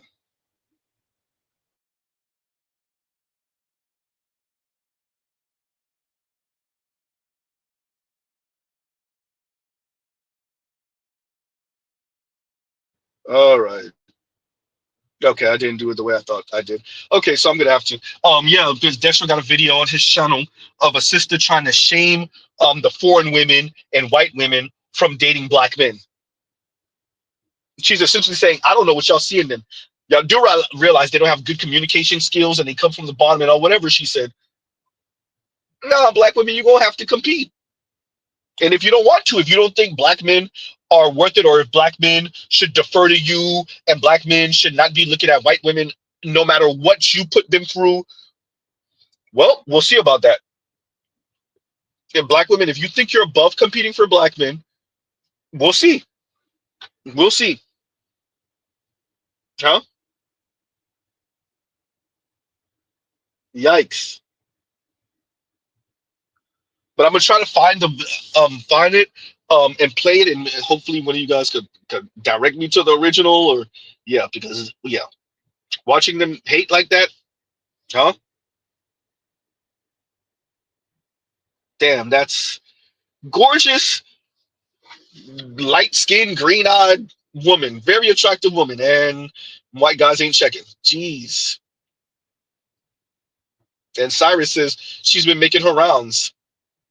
The rest of y'all said she went to what, to what, prom or homecoming or whatever the hell, with a heavy set white dude, a mid white dude. Y'all said mid white guy. Ah, Saint Sir said goofy looking ass white boy with her at college formal or college formal. She gonna marry one of them dudes. She's trying to get chose by a white guy. It's okay. That's her imprint. Her imprint is a white dude. Probably, let's be clear, probably an attractive tall white guy. Is she gonna be able to get that though? Huh? More than likely not in Iowa, because those white men have been imprinted on by the cheerleader looking white girl, probably blonde, blue-eyed, petite, or smaller frame white girl. So hey, I know that gotta break women of color's heart. The ones that are not into black guys, the white guys ain't choosing up on you, not the elite white dudes anyway, not the tall, good-looking white guys anyway, not the ones with status anyway.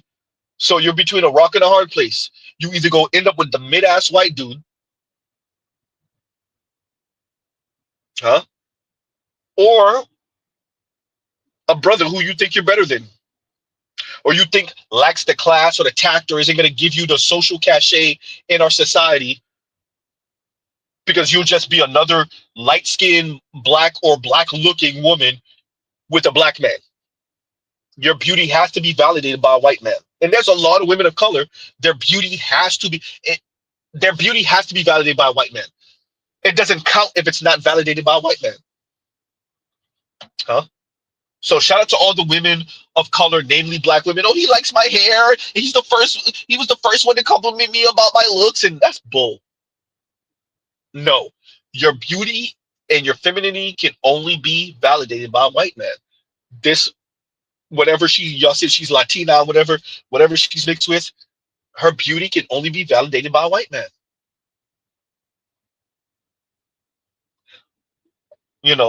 So we don't know what the demographics of her college was. We don't know. But there's no way, there's no black men at that college and no black men that find her appealing. Maybe she didn't find them appealing. That's okay. She don't owe them that. With that, for the most part, ma'am, as long as you stay in Iowa, more than likely, Looks wise, I can't tell you what that white man gonna be, if he gonna be mayor of such and such, or what he's gonna be in the future. But looks wise, me and you both know it looks like you relegated to mid-ass white dudes for the rest of your life. At least if you stay in Iowa. Huh? Well, damn. Huh?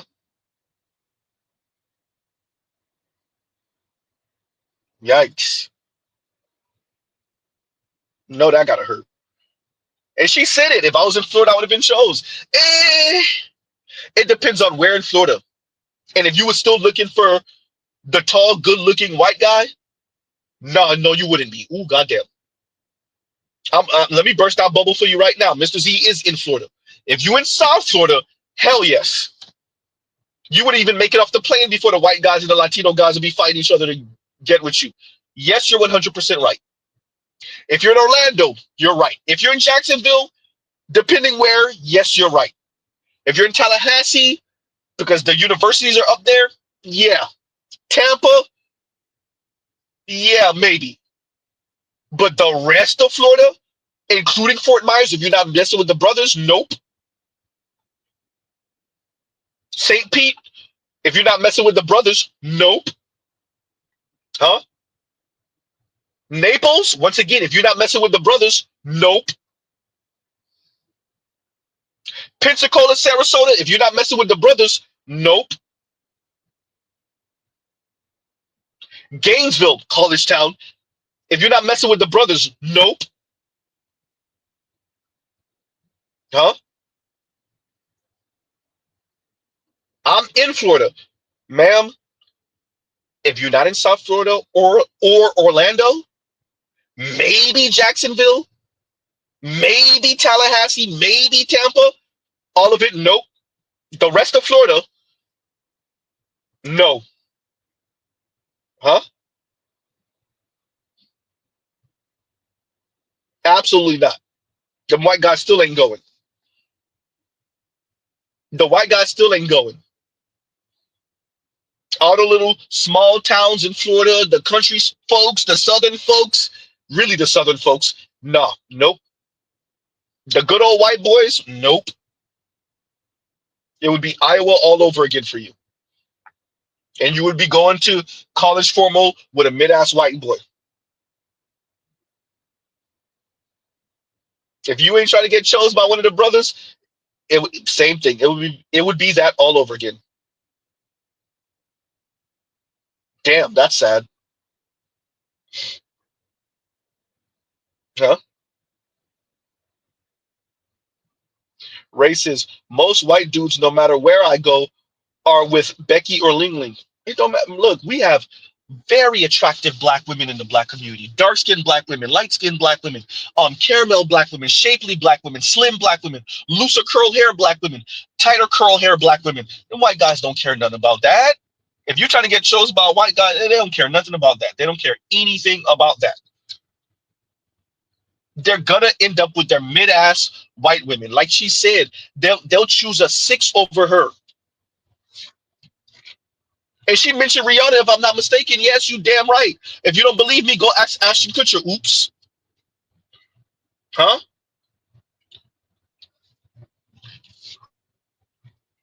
Yes, ma'am. First of all, it's women of their own race. That's number one. If we just gonna call it out just like that, it's women of their own race. Huh? Shout out to all the black women that think black men ain't loyal. Many black men will pipe the cheerleader, cute white chick. Believe it or not, we ain't gonna marry her. No, Z, absolutely not. That's not true. Believe it or not, you'll be surprised how many black men have piped a white girl. They was never intending to do nothing with her. It's the same thing for the white guys. What makes you think it's any different? Dear black women, what makes you think it's any different?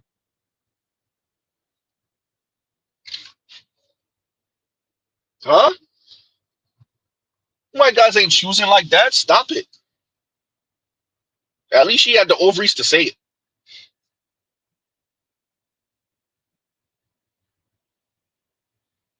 Oh no, I see that. And Ray said, "Did you see Only Logical video with the mid white boy putting the mittens on on the exotical? No, I didn't see that. I'll catch it. I'll watch it. Huh?" L said, "I'm describing him." L said, "I'll pipe one of these cute British white women, but I ain't trying to go. I'm not trying to be with them for real like that, like that." And vice versa. A lot of those, we've said it already. You know how many white women have gotten black wood?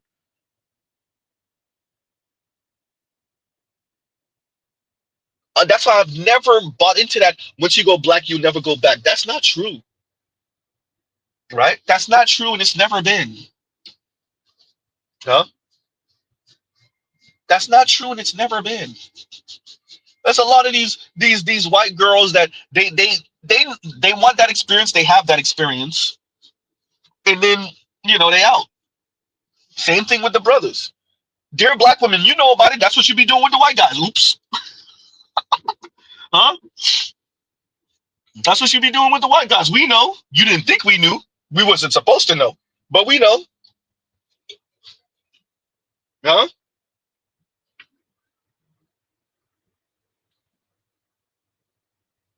Oh damn. So yeah, y'all. Look, I ain't gonna keep y'all too much longer. Look, we done hit 3 hours. Mr. Z was trying not to hit 3 hours.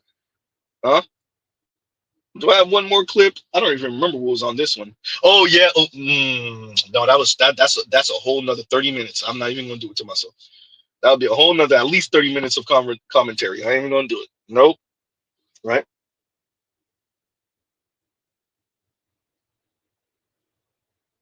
Minion says, no, it's once you go black, if we find out we don't want you back. It's the same thing for many black men. Minion, I don't know if you're white or black. I get it. Huh? It's the same thing for many black men, right? The women are trying to play a very interesting game. Shout out to all women trying to play this very interesting game with men. You having sex over there with these guys, but then you hoping that the men back in your own group don't find out. Shout out to you.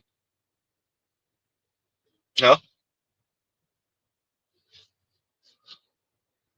Yikes. Saint Sir said, I'll put money on the table. You must review it, Z. If somebody could double that, I got you, Saint Sir. If somebody could double that, I got you. I got you. Right? We're on reckless time. That's another reason why. But if somebody could double that, I got you. I got you. Right? Man. But yeah, no, it's damn, that's sad because she's attractive. Huh? And I wish the best for her, whatever. At least she was honest. Hey, that sucks. You in Iowa too, lady. You're in Iowa. Ah, and say, oh, I didn't read it. And Saint Cyr says 30 minutes of commentary tax. Thank you for the super chat. Thank you for the super chat. Okay, and Minion says, I'm black, one of the light ones from the DMV. I know what you're saying. Okay. Yeah. Okay. Yeah. And Telescope says, live with the chick with the Icelandic mom, dad was from Guadalajara. Ooh, there you go. No way was I gonna marry her. There we go. Yeah. Z, you got it. You actually pronounced it right. Z, you actually pronounced it right.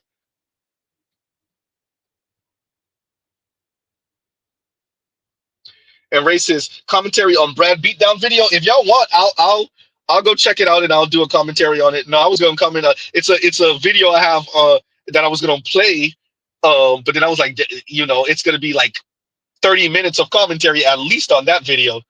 Yeah, it was gonna be at least 30 minutes on that video. Look, I'm gonna do Sincere solid. Here you go, Sincere. We're gonna play. We'll talk about it. Here we go. Y'all get ready to be enraged and be prepared for you to hear what you thought they was on anyway. And here y'all go. Wait a minute. Where did it go? Here we go. So I done came up with an idea. We should start charging these men deposit to date us.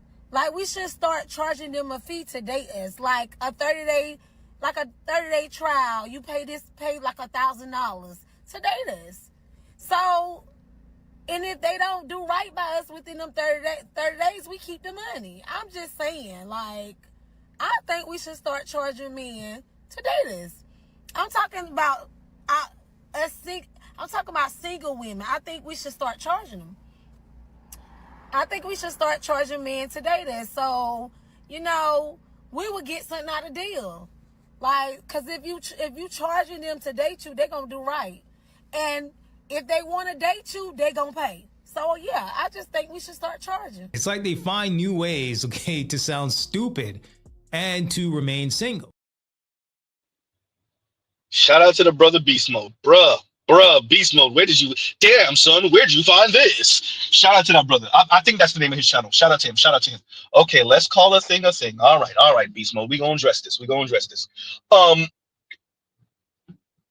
If you broke, just say that.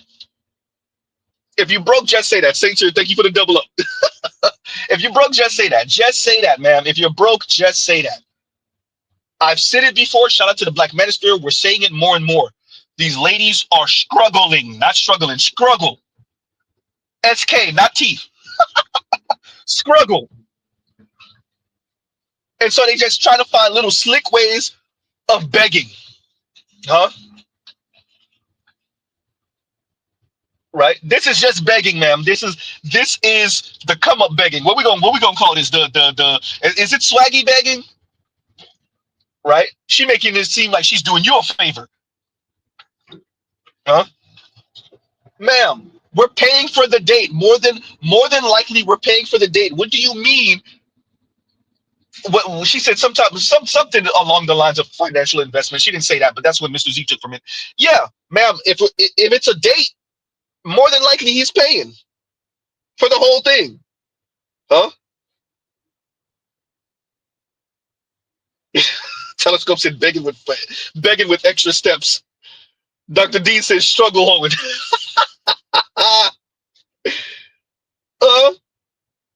That's a good one. Vince says scammy begging. Scammy begging, that's funny too. Right? Ma'am, like I've said it before, as this environment really puts a foot up our rear ends, a lot of us, many of us, particularly as Black folks, especially for Black women, you're gonna see them struggle bag and sassy bag and struggle hoeing. Shout out to Dr. D and begging with extra steps. Shout out to Telescope and scammy begging. Shout out to Vince. You're gonna see all of that, all of it. The aggressive begging. Y'all already know what Zena said before. There's gonna be a whole lot of different weird ass ways of them begging. Why, Z? Because they don't got it and their pride won't let them admit it. Train tracks. Their pride won't let them admit it that they don't got it. And it's the power dynamics. Black women in particular, but women in general, if they don't got it, they can't let you know. For the most part, they don't got it. The power dynamic. Huh? Fasten seatbelt. Right? Oh, fasten. My apologies, y'all. Y'all heard that. Huh? Mrs. Zito made 2 steps without it on. They was like, hey. With that,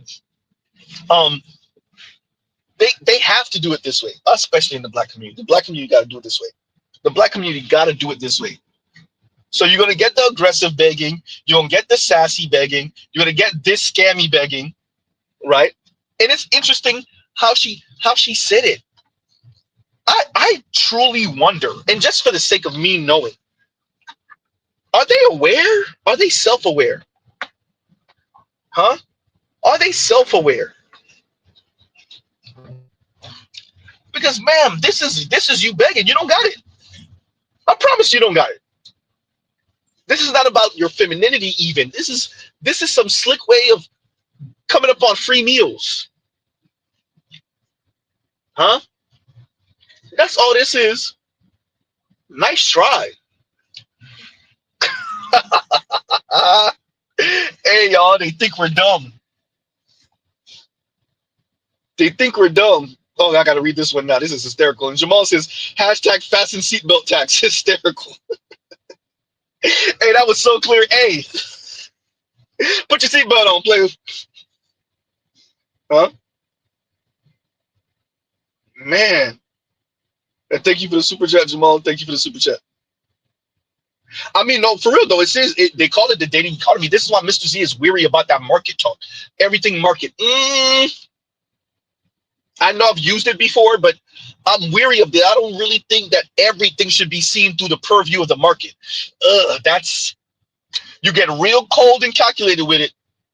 Now, I'm for black men engaging in this if everybody else is engaging in this without losing your humanity. Really difficult to do. And Vince says, making dating a real economy. Huh? Else it's soft robbery. Huh? Yikes. Hey, Jamal, you heard what I said. Aggressive plus fragile. How are you aggressive and fragile simultaneously? I just described like the majority of black women. Some black women are really about that. Most are not. Huh? Aggressive yet fragile. You meet these white women, these little snarky, rude, sassy ass white women that's like that. You meet a couple of Latinas that, well, not even a couple. You meet Latinas that's like that. You meet a few Asian women that's like that. You meet a whole lot of black women that's like that. Aggressive yet fragile. Barking, huh? Shouting, aggressive. And when they're met with that same energy, they shatter. Worse yet, when they're met with the indifference and the apathy from the men, black men included, black men especially, they shatter. Huh? And you saw that with that kind of brown skin, caramel skin, heavy set woman on is it 8 at the table? Huh? Just saying. Right? Aggressive plus fragile. Aggressive yet fragile. Huh? Revlon said, that's an oxymoron, but doesn't it fit though? Huh?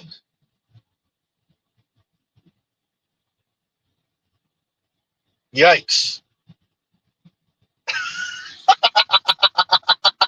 Telescope.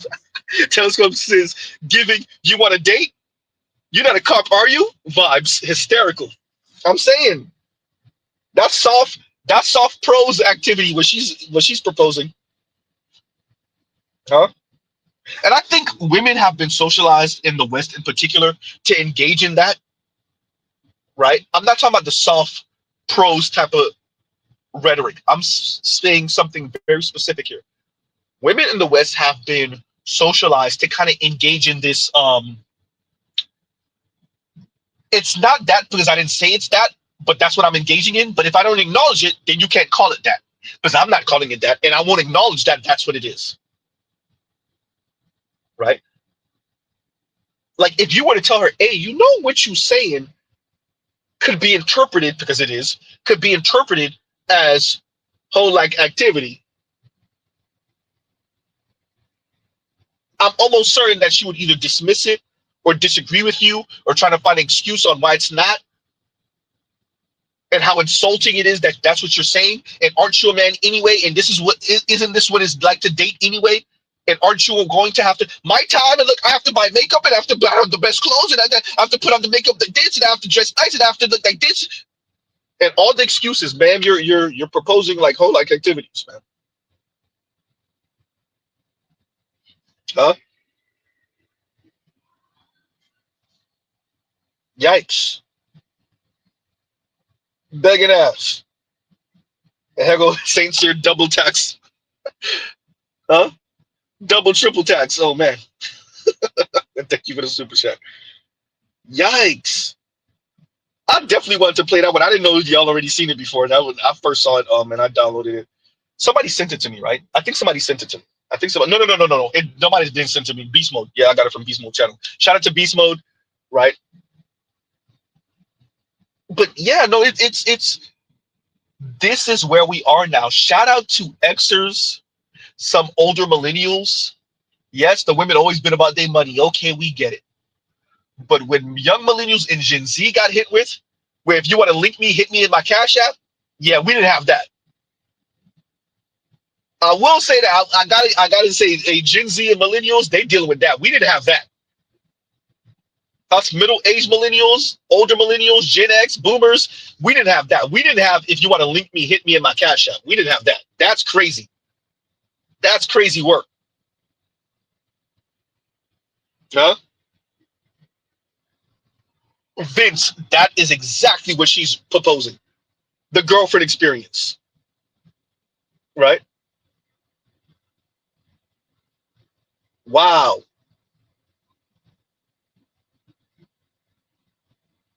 Man.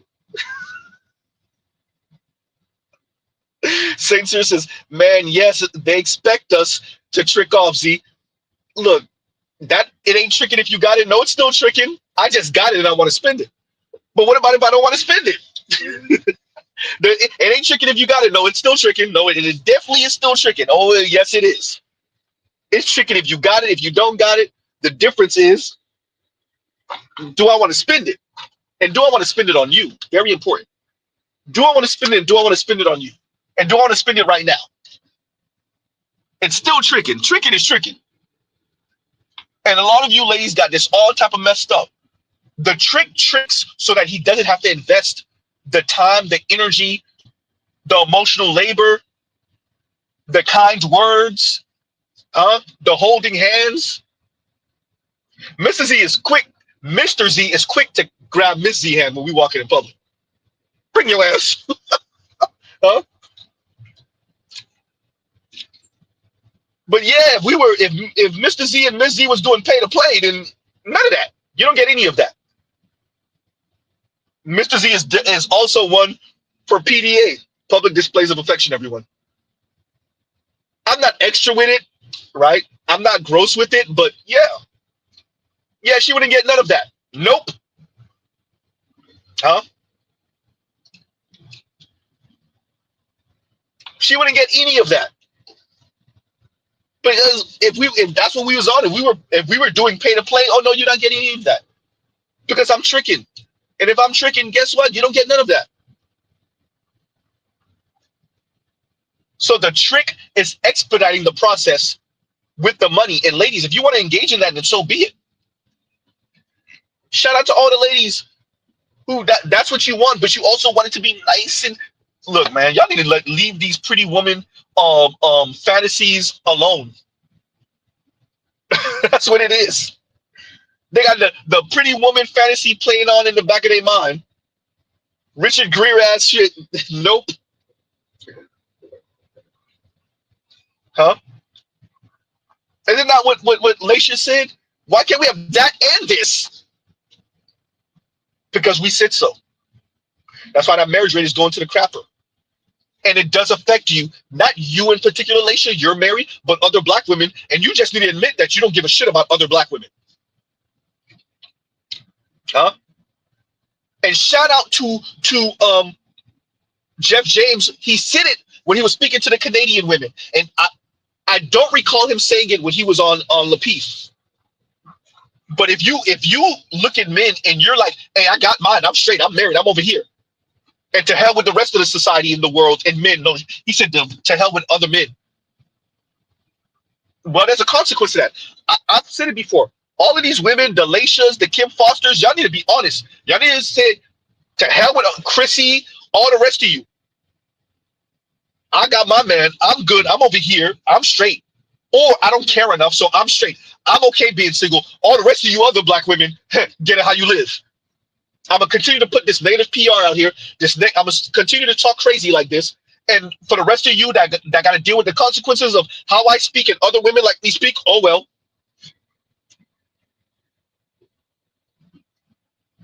Huh? So for all of you that's throwing dirt in the game, throwing salt in the game with all of this very transactional situationship, pay for play thing y'all got going on, this soft sugar baby crap y'all got going on, and it's done turned the entire dating landscape and courting landscape. Yes, it's even affecting courting. and then turned it into a toxic wasteland. It's like we're in the back of a goddamn factory shop in the ravine behind the factory shop. The water's green. Huh? The water got dead fish popping up in it. Huh? This toxic sludge. This is what it is to date in court, and you're contributing to this toxic sludge. You should be held accountable for that. So if we're doing pay to play, and if you want to link me, hit my Cash App and all that crap, huh? It's all of it. Let me play all of them back to back to back. Here you go. You can't send me no money for my hair. You can't send me no money for my nails. You can't give me no money for no food. You can't give me no money on my rent. You can't give me no money on my car note. Can't give me no money on my car insurance. Can't give me no money on my phone bill. Can't give me no money on my light bill. Can't give me no money on my gas bill. All you can give me is dick. Bitch, get the fuck away from me. That's all I want to hear is you get the fuck away from me, bitch. Because I don't want to hear shit and you can't do shit for me. Fuck, I look like out here just giving my coochie up and you can't do nothing for me. You can't buy a bitch nothing to eat. Let's be for real, like, fuck out of here. Fuck out of here. Fuck out of here, nigga. Move the fuck on and move the fuck around because I'm ready to move on and move the fuck around too. Like, you say to me, oh, can I get some coochie? No, bitch, can I get some money? Fuck. So I gotta pay for cat? Yes. Yes, at this point, this pussy is for sale, bitch. You want some of it, you gotta give some money for it. I need nails, I need hair, I got bills, bitch. I'm not submitting to no man that expect me to go 50-50. You want your wife to bear your children, cook, clean, work enough hours to handle big bills, and take care of you? You expecting me to pay big bills, baby. I'm gonna want some bussy when I get off of work. Fuck is you talking about? Bend that ass over. Let that bussy breathe. This what you wanted, right? 50-50, right? And I do mean assume the position when I get off of work. As soon as I get off of work, that ass better be tooted up. As soon as he get up off me, I'm gonna look at him like, my turn. My turn. I'm making this as a PSA to any man that ever thought he had a chance with me or any man that wants a chance with me. If you like 50-50, stay where you're at, baby, because this mouth is only going to get more egregious. I promise you that. I'm paying these big bills and you think I'm not about to be talking to you out the side of my mouth? Watch this. Watch this. What top tier? Your dick is not equal to my fucking pussies. Point blank period. His dick ain't equal to your fucking bills neither. God damn.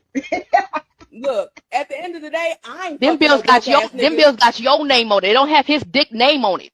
At the end of the day, I ain't fucking no broke ass nigga. Do what you want with your pussy. Yeah, you don't have to fuck no broke ass nigga. Straight up. Look, you can fuck a nigga that ain't broke. That's not a problem. But just because he ain't paying your bills, don't mean he fucking broke. That mean it ain't his goddamn responsibility. Your bills got your name on it. It don't have his dick name on it. Okay, you're right. I land my plane. You see how that mouth tighten up? Niggas be so quick to let me take you on a trip. Let me take you on a trip. Pay a fucking bill. Pay a bill. Pay a goddamn bill. Always begging. Damn. Can we get on the phone? No, get on the phone with billing. Don't talk to me. Talk to billing. Said if you are broke and I choose to deal with you, I will belittle you. It is what it is. So I done came up with an idea. We should start charging these men deposit to date us. Like we should start charging them a fee to date us. Like a 30-day trial. You pay like $1,000 to date us. So, and if they don't do right by us within them 30 days, we keep the money. I'm just saying, like, I think we should start charging men to date us. I'm talking about single women. I think we should start charging them. I think we should start charging men to date us. So, we would get something out of the deal. Like, cause if you charging them to date you, they're gonna do right. And if they want to date you, they're gonna pay. So yeah, I just think we should start charging. It's like they find you for your night. That's a very pro woman, amazing, like strong, independent woman. But might I add another angle? I would feel like, why the hell ain't no one trying to scoop me up to save my life? Am I ugly? Are they better looking than me? Like, why are they getting saved and I'm over here working, taking on extra shifts now because she got Richard Gere that came and scooped her up and now she got an easy life and now I got extra corns on my toes and my back hurts because no one's saving me. So you have a very positive attitude. I would have been a little bitter, like, why the fuck? Why not me? Why not? I don't want to be irresponsible. I'm sick of it. I'm tired of the goddamn cape. Somebody save me. I want to be Julia Roberts on Hollywood Boulevard in cheap shoes when some guy comes and saves me. I have worked hard since I was 14 and I had to pay. I'm sick of it, Erica. I do understand. It's a thankless job being classy and independent. It's thankless. I've been dating since the 1900s and 80 something, and I'm still single. I'm tired, Erica. You found your man. Don't hate. Let me live this. Let me vent. You're off the strip. I am still on it. I'm in the trenches, and it sucks. I'm sick of being independent. I fucking hate paying for my fucking Range Rover, my other car, my mortgage insurance, my freaking cell phone, computer, Wi-Fi. I am sick of it. I need some guy with bad health to jump on in and interrupt and say, let me take you off your shift. You've been working hard enough. So that's cute what she's doing. I'm not doing that. We are different. I am tired. I've proven myself. And it only impresses other women. She's like, oh, that's amazing. My friend's independent. These men don't care. Come and save me, some chic, minus the dookie. Just please come and save me. I'm tired. I'm tired, Erica. I don't want to do it no more. Where's my Melania? I want the Melania Trump plan. I'm sick. I've proven myself. Since 1988. 88. I'm tired. I was 15 out of paper route. Damn, that's a long time. 72 clients. 30-cent tip for some of you bastards in East Providence, Rhode Island on 2nd Street. I remember I gave you papers 7 days a week, and on Sunday you gave me a 30-cent tip. I'm tired. So I'm glad it worked out for you, but I'm not there. Being a strong, independent woman since 1988 is a lot, Claudia. Since Salt and Pepper came out. That's a lot. I'm tired. Damn. So yes. Damn. Excuse me if I'm a little frustrated. So I envy the girls that got taken off the pole, so to say. Nobody said nothing about no damn pole. But metaphorically. Yeah, nobody said. What my point was, because here's the thing. The point was that this is a... Take off the cape, Erica. We lost the election. We're not doing this anymore.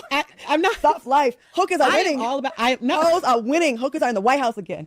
First lady, if you will. I'm over it. No one cares. Nobody cares about independence anymore. But I respect it, but they don't. I get it. Yeah, the women are hurting, y'all. The women are hurting, right? Dr. D, I did not miss your comment. I did not miss your comment. I'm just saying, though. Yeah, why does it hurt? Vincent, bills. Oh, hey, y'all hear that? Does that sound like that sounds like, y'all hear that? Sounds like an old Destiny's Child song. Y'all hear that in the background? What that said? Can you pay my bills? Automobiles? Pay my bills? Yeah. That's what they're all saying. Whether relationship, whether some type of courting or dating or whatever, they're all saying the same thing. Pay these bills. Yeah, the struggle's real, ain't it? Huh? And Carl Hudson says, most women don't want to pay for nothing. Say that. Not a damn thing. Huh? That's what she's saying. That's what she's saying. And Dr. D says Claudia is still metaphorically on the pole. That's exactly what she's saying. That's exactly what she's saying. Right?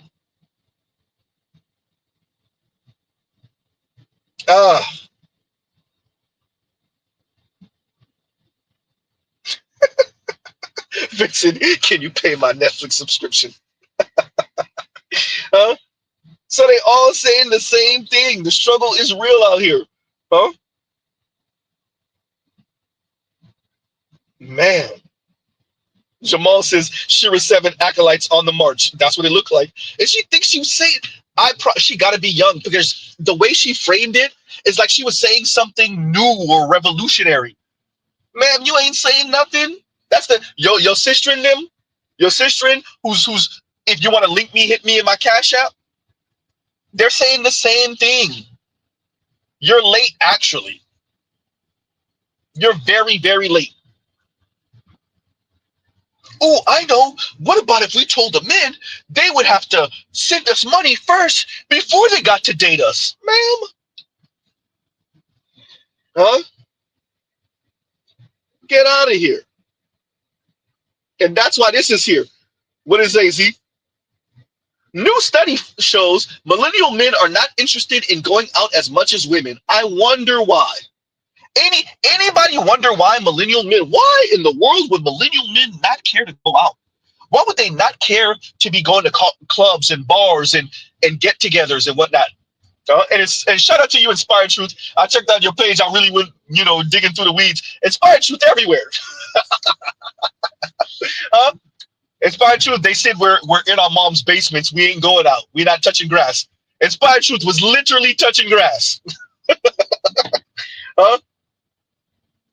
Inspired Truth at all the events.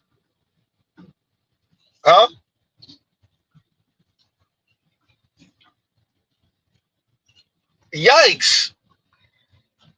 What we not do, we not taking your bum ass daughters out. That includes your bum ass daughters with college degrees and now make their own good money. We still ain't taking her out. Damn, Zeden, why did you call her bum ass? She bum ass because she's still asking for money though. Even if she has her own. I'm not asking for anything I don't bring to the table myself. It's still too much. Ooh, goddamn, so you're not supposed to say that out loud. How's it too much? It's too much because we said it's too much.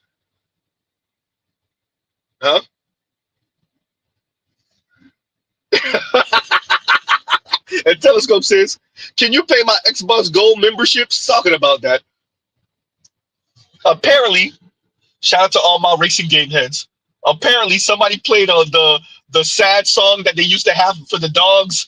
That would be like the sad song. What's the name of that? With the white lady singing in the background. Y'all know what song I'm talking about. When they would play the dogs that have been abused by their owners and stuff and kept in weird ass cages and stuff. Somebody playing in the background. Hey y'all. Apparently Microsoft damn near fired half their crew. And Xbox is going through it. And especially for us racing game heads, half of Forza's team for turn 10 got let go. So we don't know if there's going to be an update for this month or going on into the future. We don't know if there's going to be a next Forza Motorsports, not Horizon. I think they're working on Horizon right now, Horizon 6. But Forza Motorsports, I guess the next one, or would be unofficially considered Forza Motorsports 9. Maybe not. My heart, everybody, my heart. We still got Gran Turismo, we still got iRacing, we still got a bunch of other racing games that are a little bit more, simulators, but yeah. My heart. Yeah, that's the song. Arms of an Angel. That's the song. Thank you. Sarah McLaughlin? Yes, thank you. Thank you, Telescope. Yeah, thank you, Better You. In the Arms of an Angel. That's the song. That's the song. Spain Man, thank you. My heart hurt. That's the song that's played out in the background right now for us Forza guys. Us racing guys. Spain Man said GT gang, Gran Turismo gang. F what Forza talking about. Right. God damn, I banned Spain. Spain Man. Come back, Spain Man. What that? Okay, I gotta find a way to move these buttons around. I gotta find a way. Spain Man, come back, Spain Man. That was not on purpose. Jesus Christ, that's the second time today.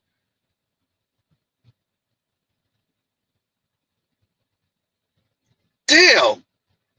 Somebody bring Spain Man back, please, if y'all can. What the hell? It's where the button is. My apologies, Spain Man, if you're still listening. That's the second time today, just alone today. That's not even, second time in about 3.5 hours. What the hell? Talking about that. Yeah. That was not supposed to happen. Hopefully Spain Man is still. I accidentally banned Spain Man, trying to highlight his comment, which I did to somebody else earlier in the stream. My apologies, Spain Man. Let me see it. I can't fix it either. I gotta find a way to fix that. Yeah. But let me read this. I didn't read this from Inspired Truth. Inspired Truth says way behind, but that lady could get chosen in Orlando. Maybe not Stark, Gainesville, or Ocala, etc. Yeah, that's what I was saying. Yeah, she would get chosen in Orlando. She would get chosen in Orlando. She would get super chosen in Orlando. Huh? No. Gran Turismo is actually my OG favorite racing game. The only reason I'm not playing Gran Turismo as much as I should be is because I bought the best one. I bought it for PlayStation 4 because when it released, it was for PlayStation 4 and 5. Then I bought Forza and I played that more. I never bought a PS5, so I'm gonna buy the PS5. Go on eBay, pay $1 zillion because you know how this goes with that. And buy the Gran Turismo. Yeah, for PS5. Red Pill Sleeper Cell, shout out to Louis. Louis said, "You kill Spain Man." Oh, no, don't say that. Right. Spain Man, no, it wasn't on purpose. God damn, my apologies, Spain Man. Okay, I got you, I got you. I got you. Spain Man said, "I lost my Infinity Stone." Oh, man, Spain Man, my apologies, my apologies. That was not on purpose. Definitely not on purpose. Right. Who was that put $15 hollow? Was that you, Dr. D? Dr. D said, "I'm waiting." There, it was him rubbing hands for $15 hollow. Yeah, they look. They're gonna be out here looking for 3 chicken wings or what was it? Was it $3 and quarters in a minute? Vince said last week it was me. Look. Z over here shooing at his own friends. Z, put the gun down, Z. See, you can't trust Z. You can't trust Z. Somewhere out there, as Tariq Nasheed said, "I told y'all can't trust them Haitians." Oh man, Sarge over here looking at Z sideways right now. Sarge probably like, "See, I told y'all." But yeah, y'all. So look, we about to end out. Saint Cyr got me for the extra 30. He said, "I put money on the table, Z." But yeah, that's. The women we already know they bartered their box, and that's what they're doing right now. They're bartering the box. They're being very overt, unlike our mom's generation and our grandmother's generation. They're just being very overt with bartering the box, with a thin veneer of like slickness. It's a very super thin veneer of what would you call this? Of it's not romantic. It's not. It's just slick, and she's coming off. She comes off a bit young, so she really thinks she's saying something here, ma'am. If you don't okay, assuming she don't know what she's saying, Z, you giving her way too much credit. You're right. You're right. You're right. Assuming that she doesn't know what she's saying, ma'am, you do realize you barter in the box, right? You do realize at least it's hitting men's ears like the box is for sale. I'm not saying that's what you're doing. I'm just saying that's what it sounds like. Can't tell you what it is, but I can tell you what it sounds like. And it sounds like the box is for sale, man. That's what it sounds like. Huh? You see what I'm saying? All-Star Jesus, $3 and quarters is all I got. That's what I'm saying. Huh? Man. Big Mo, thank you. Right?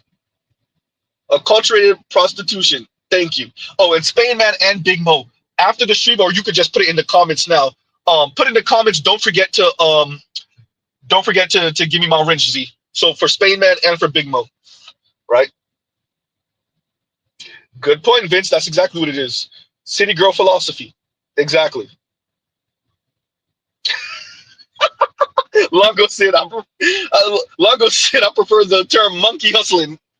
Longo, let me find out you from Chicago. That is definitely Longo said monkey hustling, and I heard Corey Holcomb hustling that monkey. Oh man, Corey Holcomb does a very good drunk uncle at the picnic or at the family get together or at the barbecue, right? Like that stick that like it never gets old. At least for Z, it never gets old, right? The drunk uncle stick, the drunk uncle that's saying all the uncomfortable truths, right? Yeah, no, that never gets old. He'd been at the house. He was one of the first people. He helped your dad barbecue, and he got lit while he was barbecuing. And so now we just pulling up 2 and 3 hours later, and Uncle Ronnie already gone. I told y'all, Mr. Z been mingling with ADOS my entire life, so I already know. This is not no movie for Z. This is real life. Huh?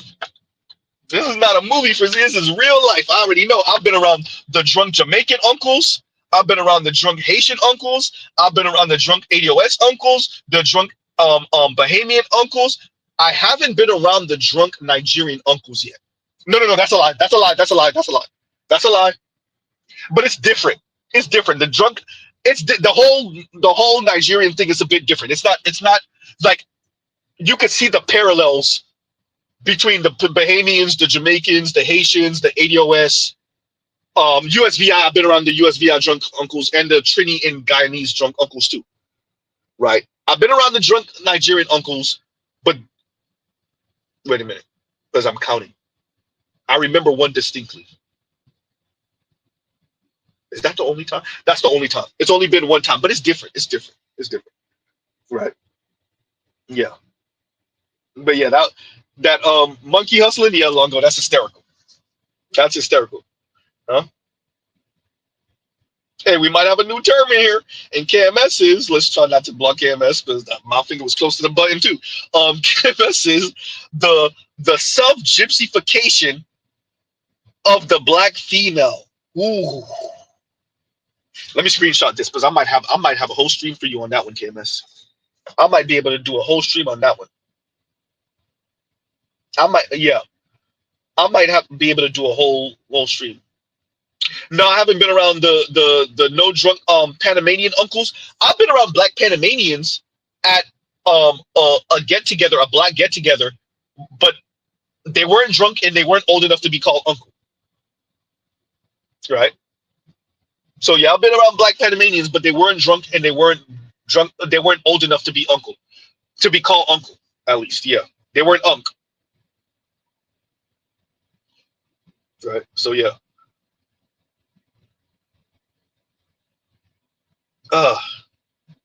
Yep. But yeah, KMS, I might be able to do a whole stream on that title alone. The self-gypsification of the black female. Yeah, that's a stream. That's a stream. Shout out to KMS, y'all. KMS just told y'all with the. I don't know if it's gonna be the next stream. It might take a week or two. Y'all know how Z work. But yeah, yeah, no, that's definitely a stream.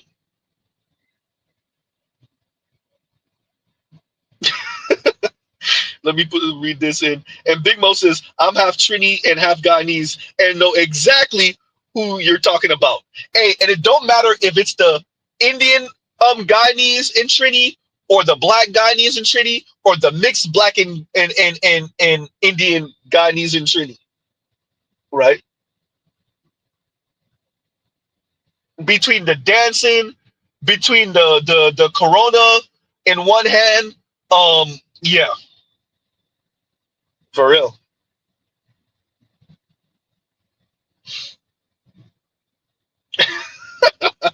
But uses Panamanian barely take PTO. The drunk uncle is lit on the clock. Hysterical.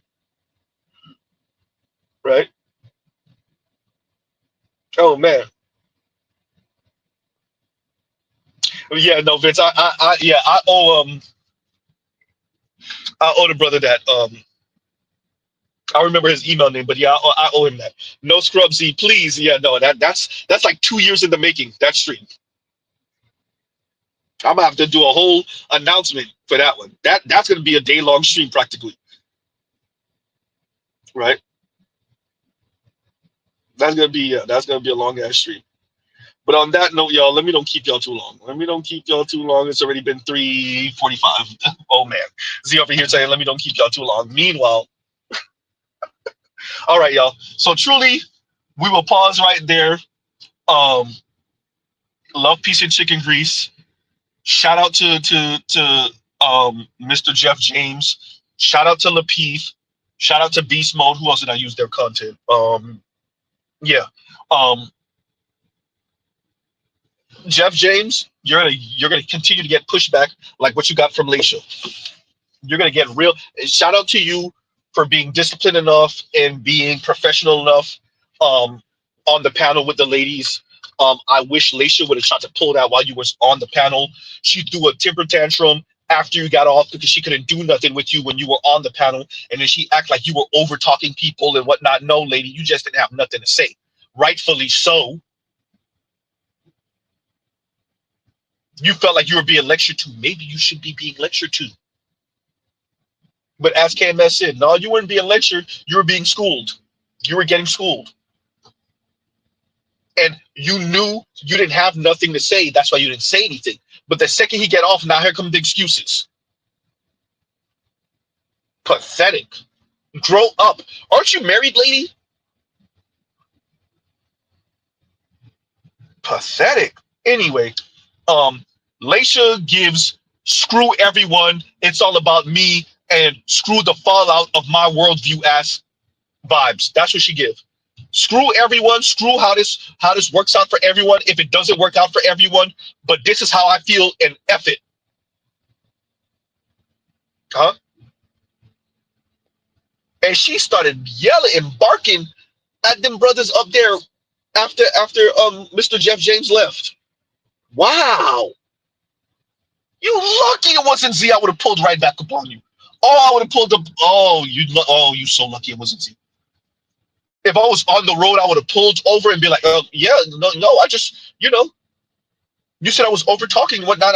Look, I have all the, I pulled over on the side of the road. I got all the time now. Huh?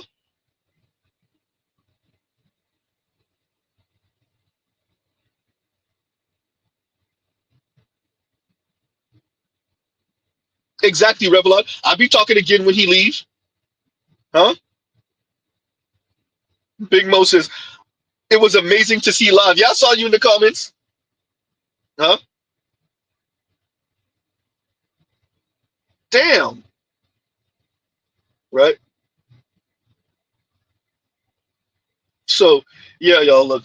So, on that note, everyone, we'll pause right here. Love, peace, and chicken grease. Y'all go check out other Black Manosphere content, other non-Manosphere content, for the love of God.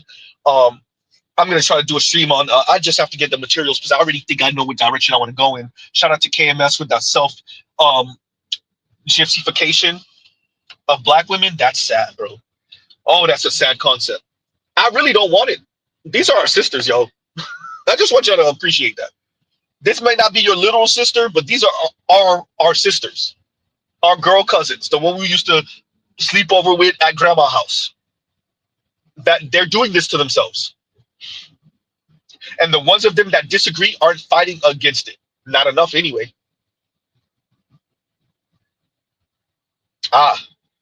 Yeah. Self-gypsification. Now, beautiful title. Horrible concept. Beautiful title. Horrible concept. When you really sit down and think about it, yeah. The self-romification. There you go, Z. Self-gypsification. Okay, y'all. All right. On that note, everyone, we'll pause right here. Love, peace, and chicken grease. Y'all go check out other Black Manosphere content, other non-Manosphere content. For the love of God, go touch some grass. Shout out to Inspired Truth. Y'all check out his page, right? And Mr. Z out.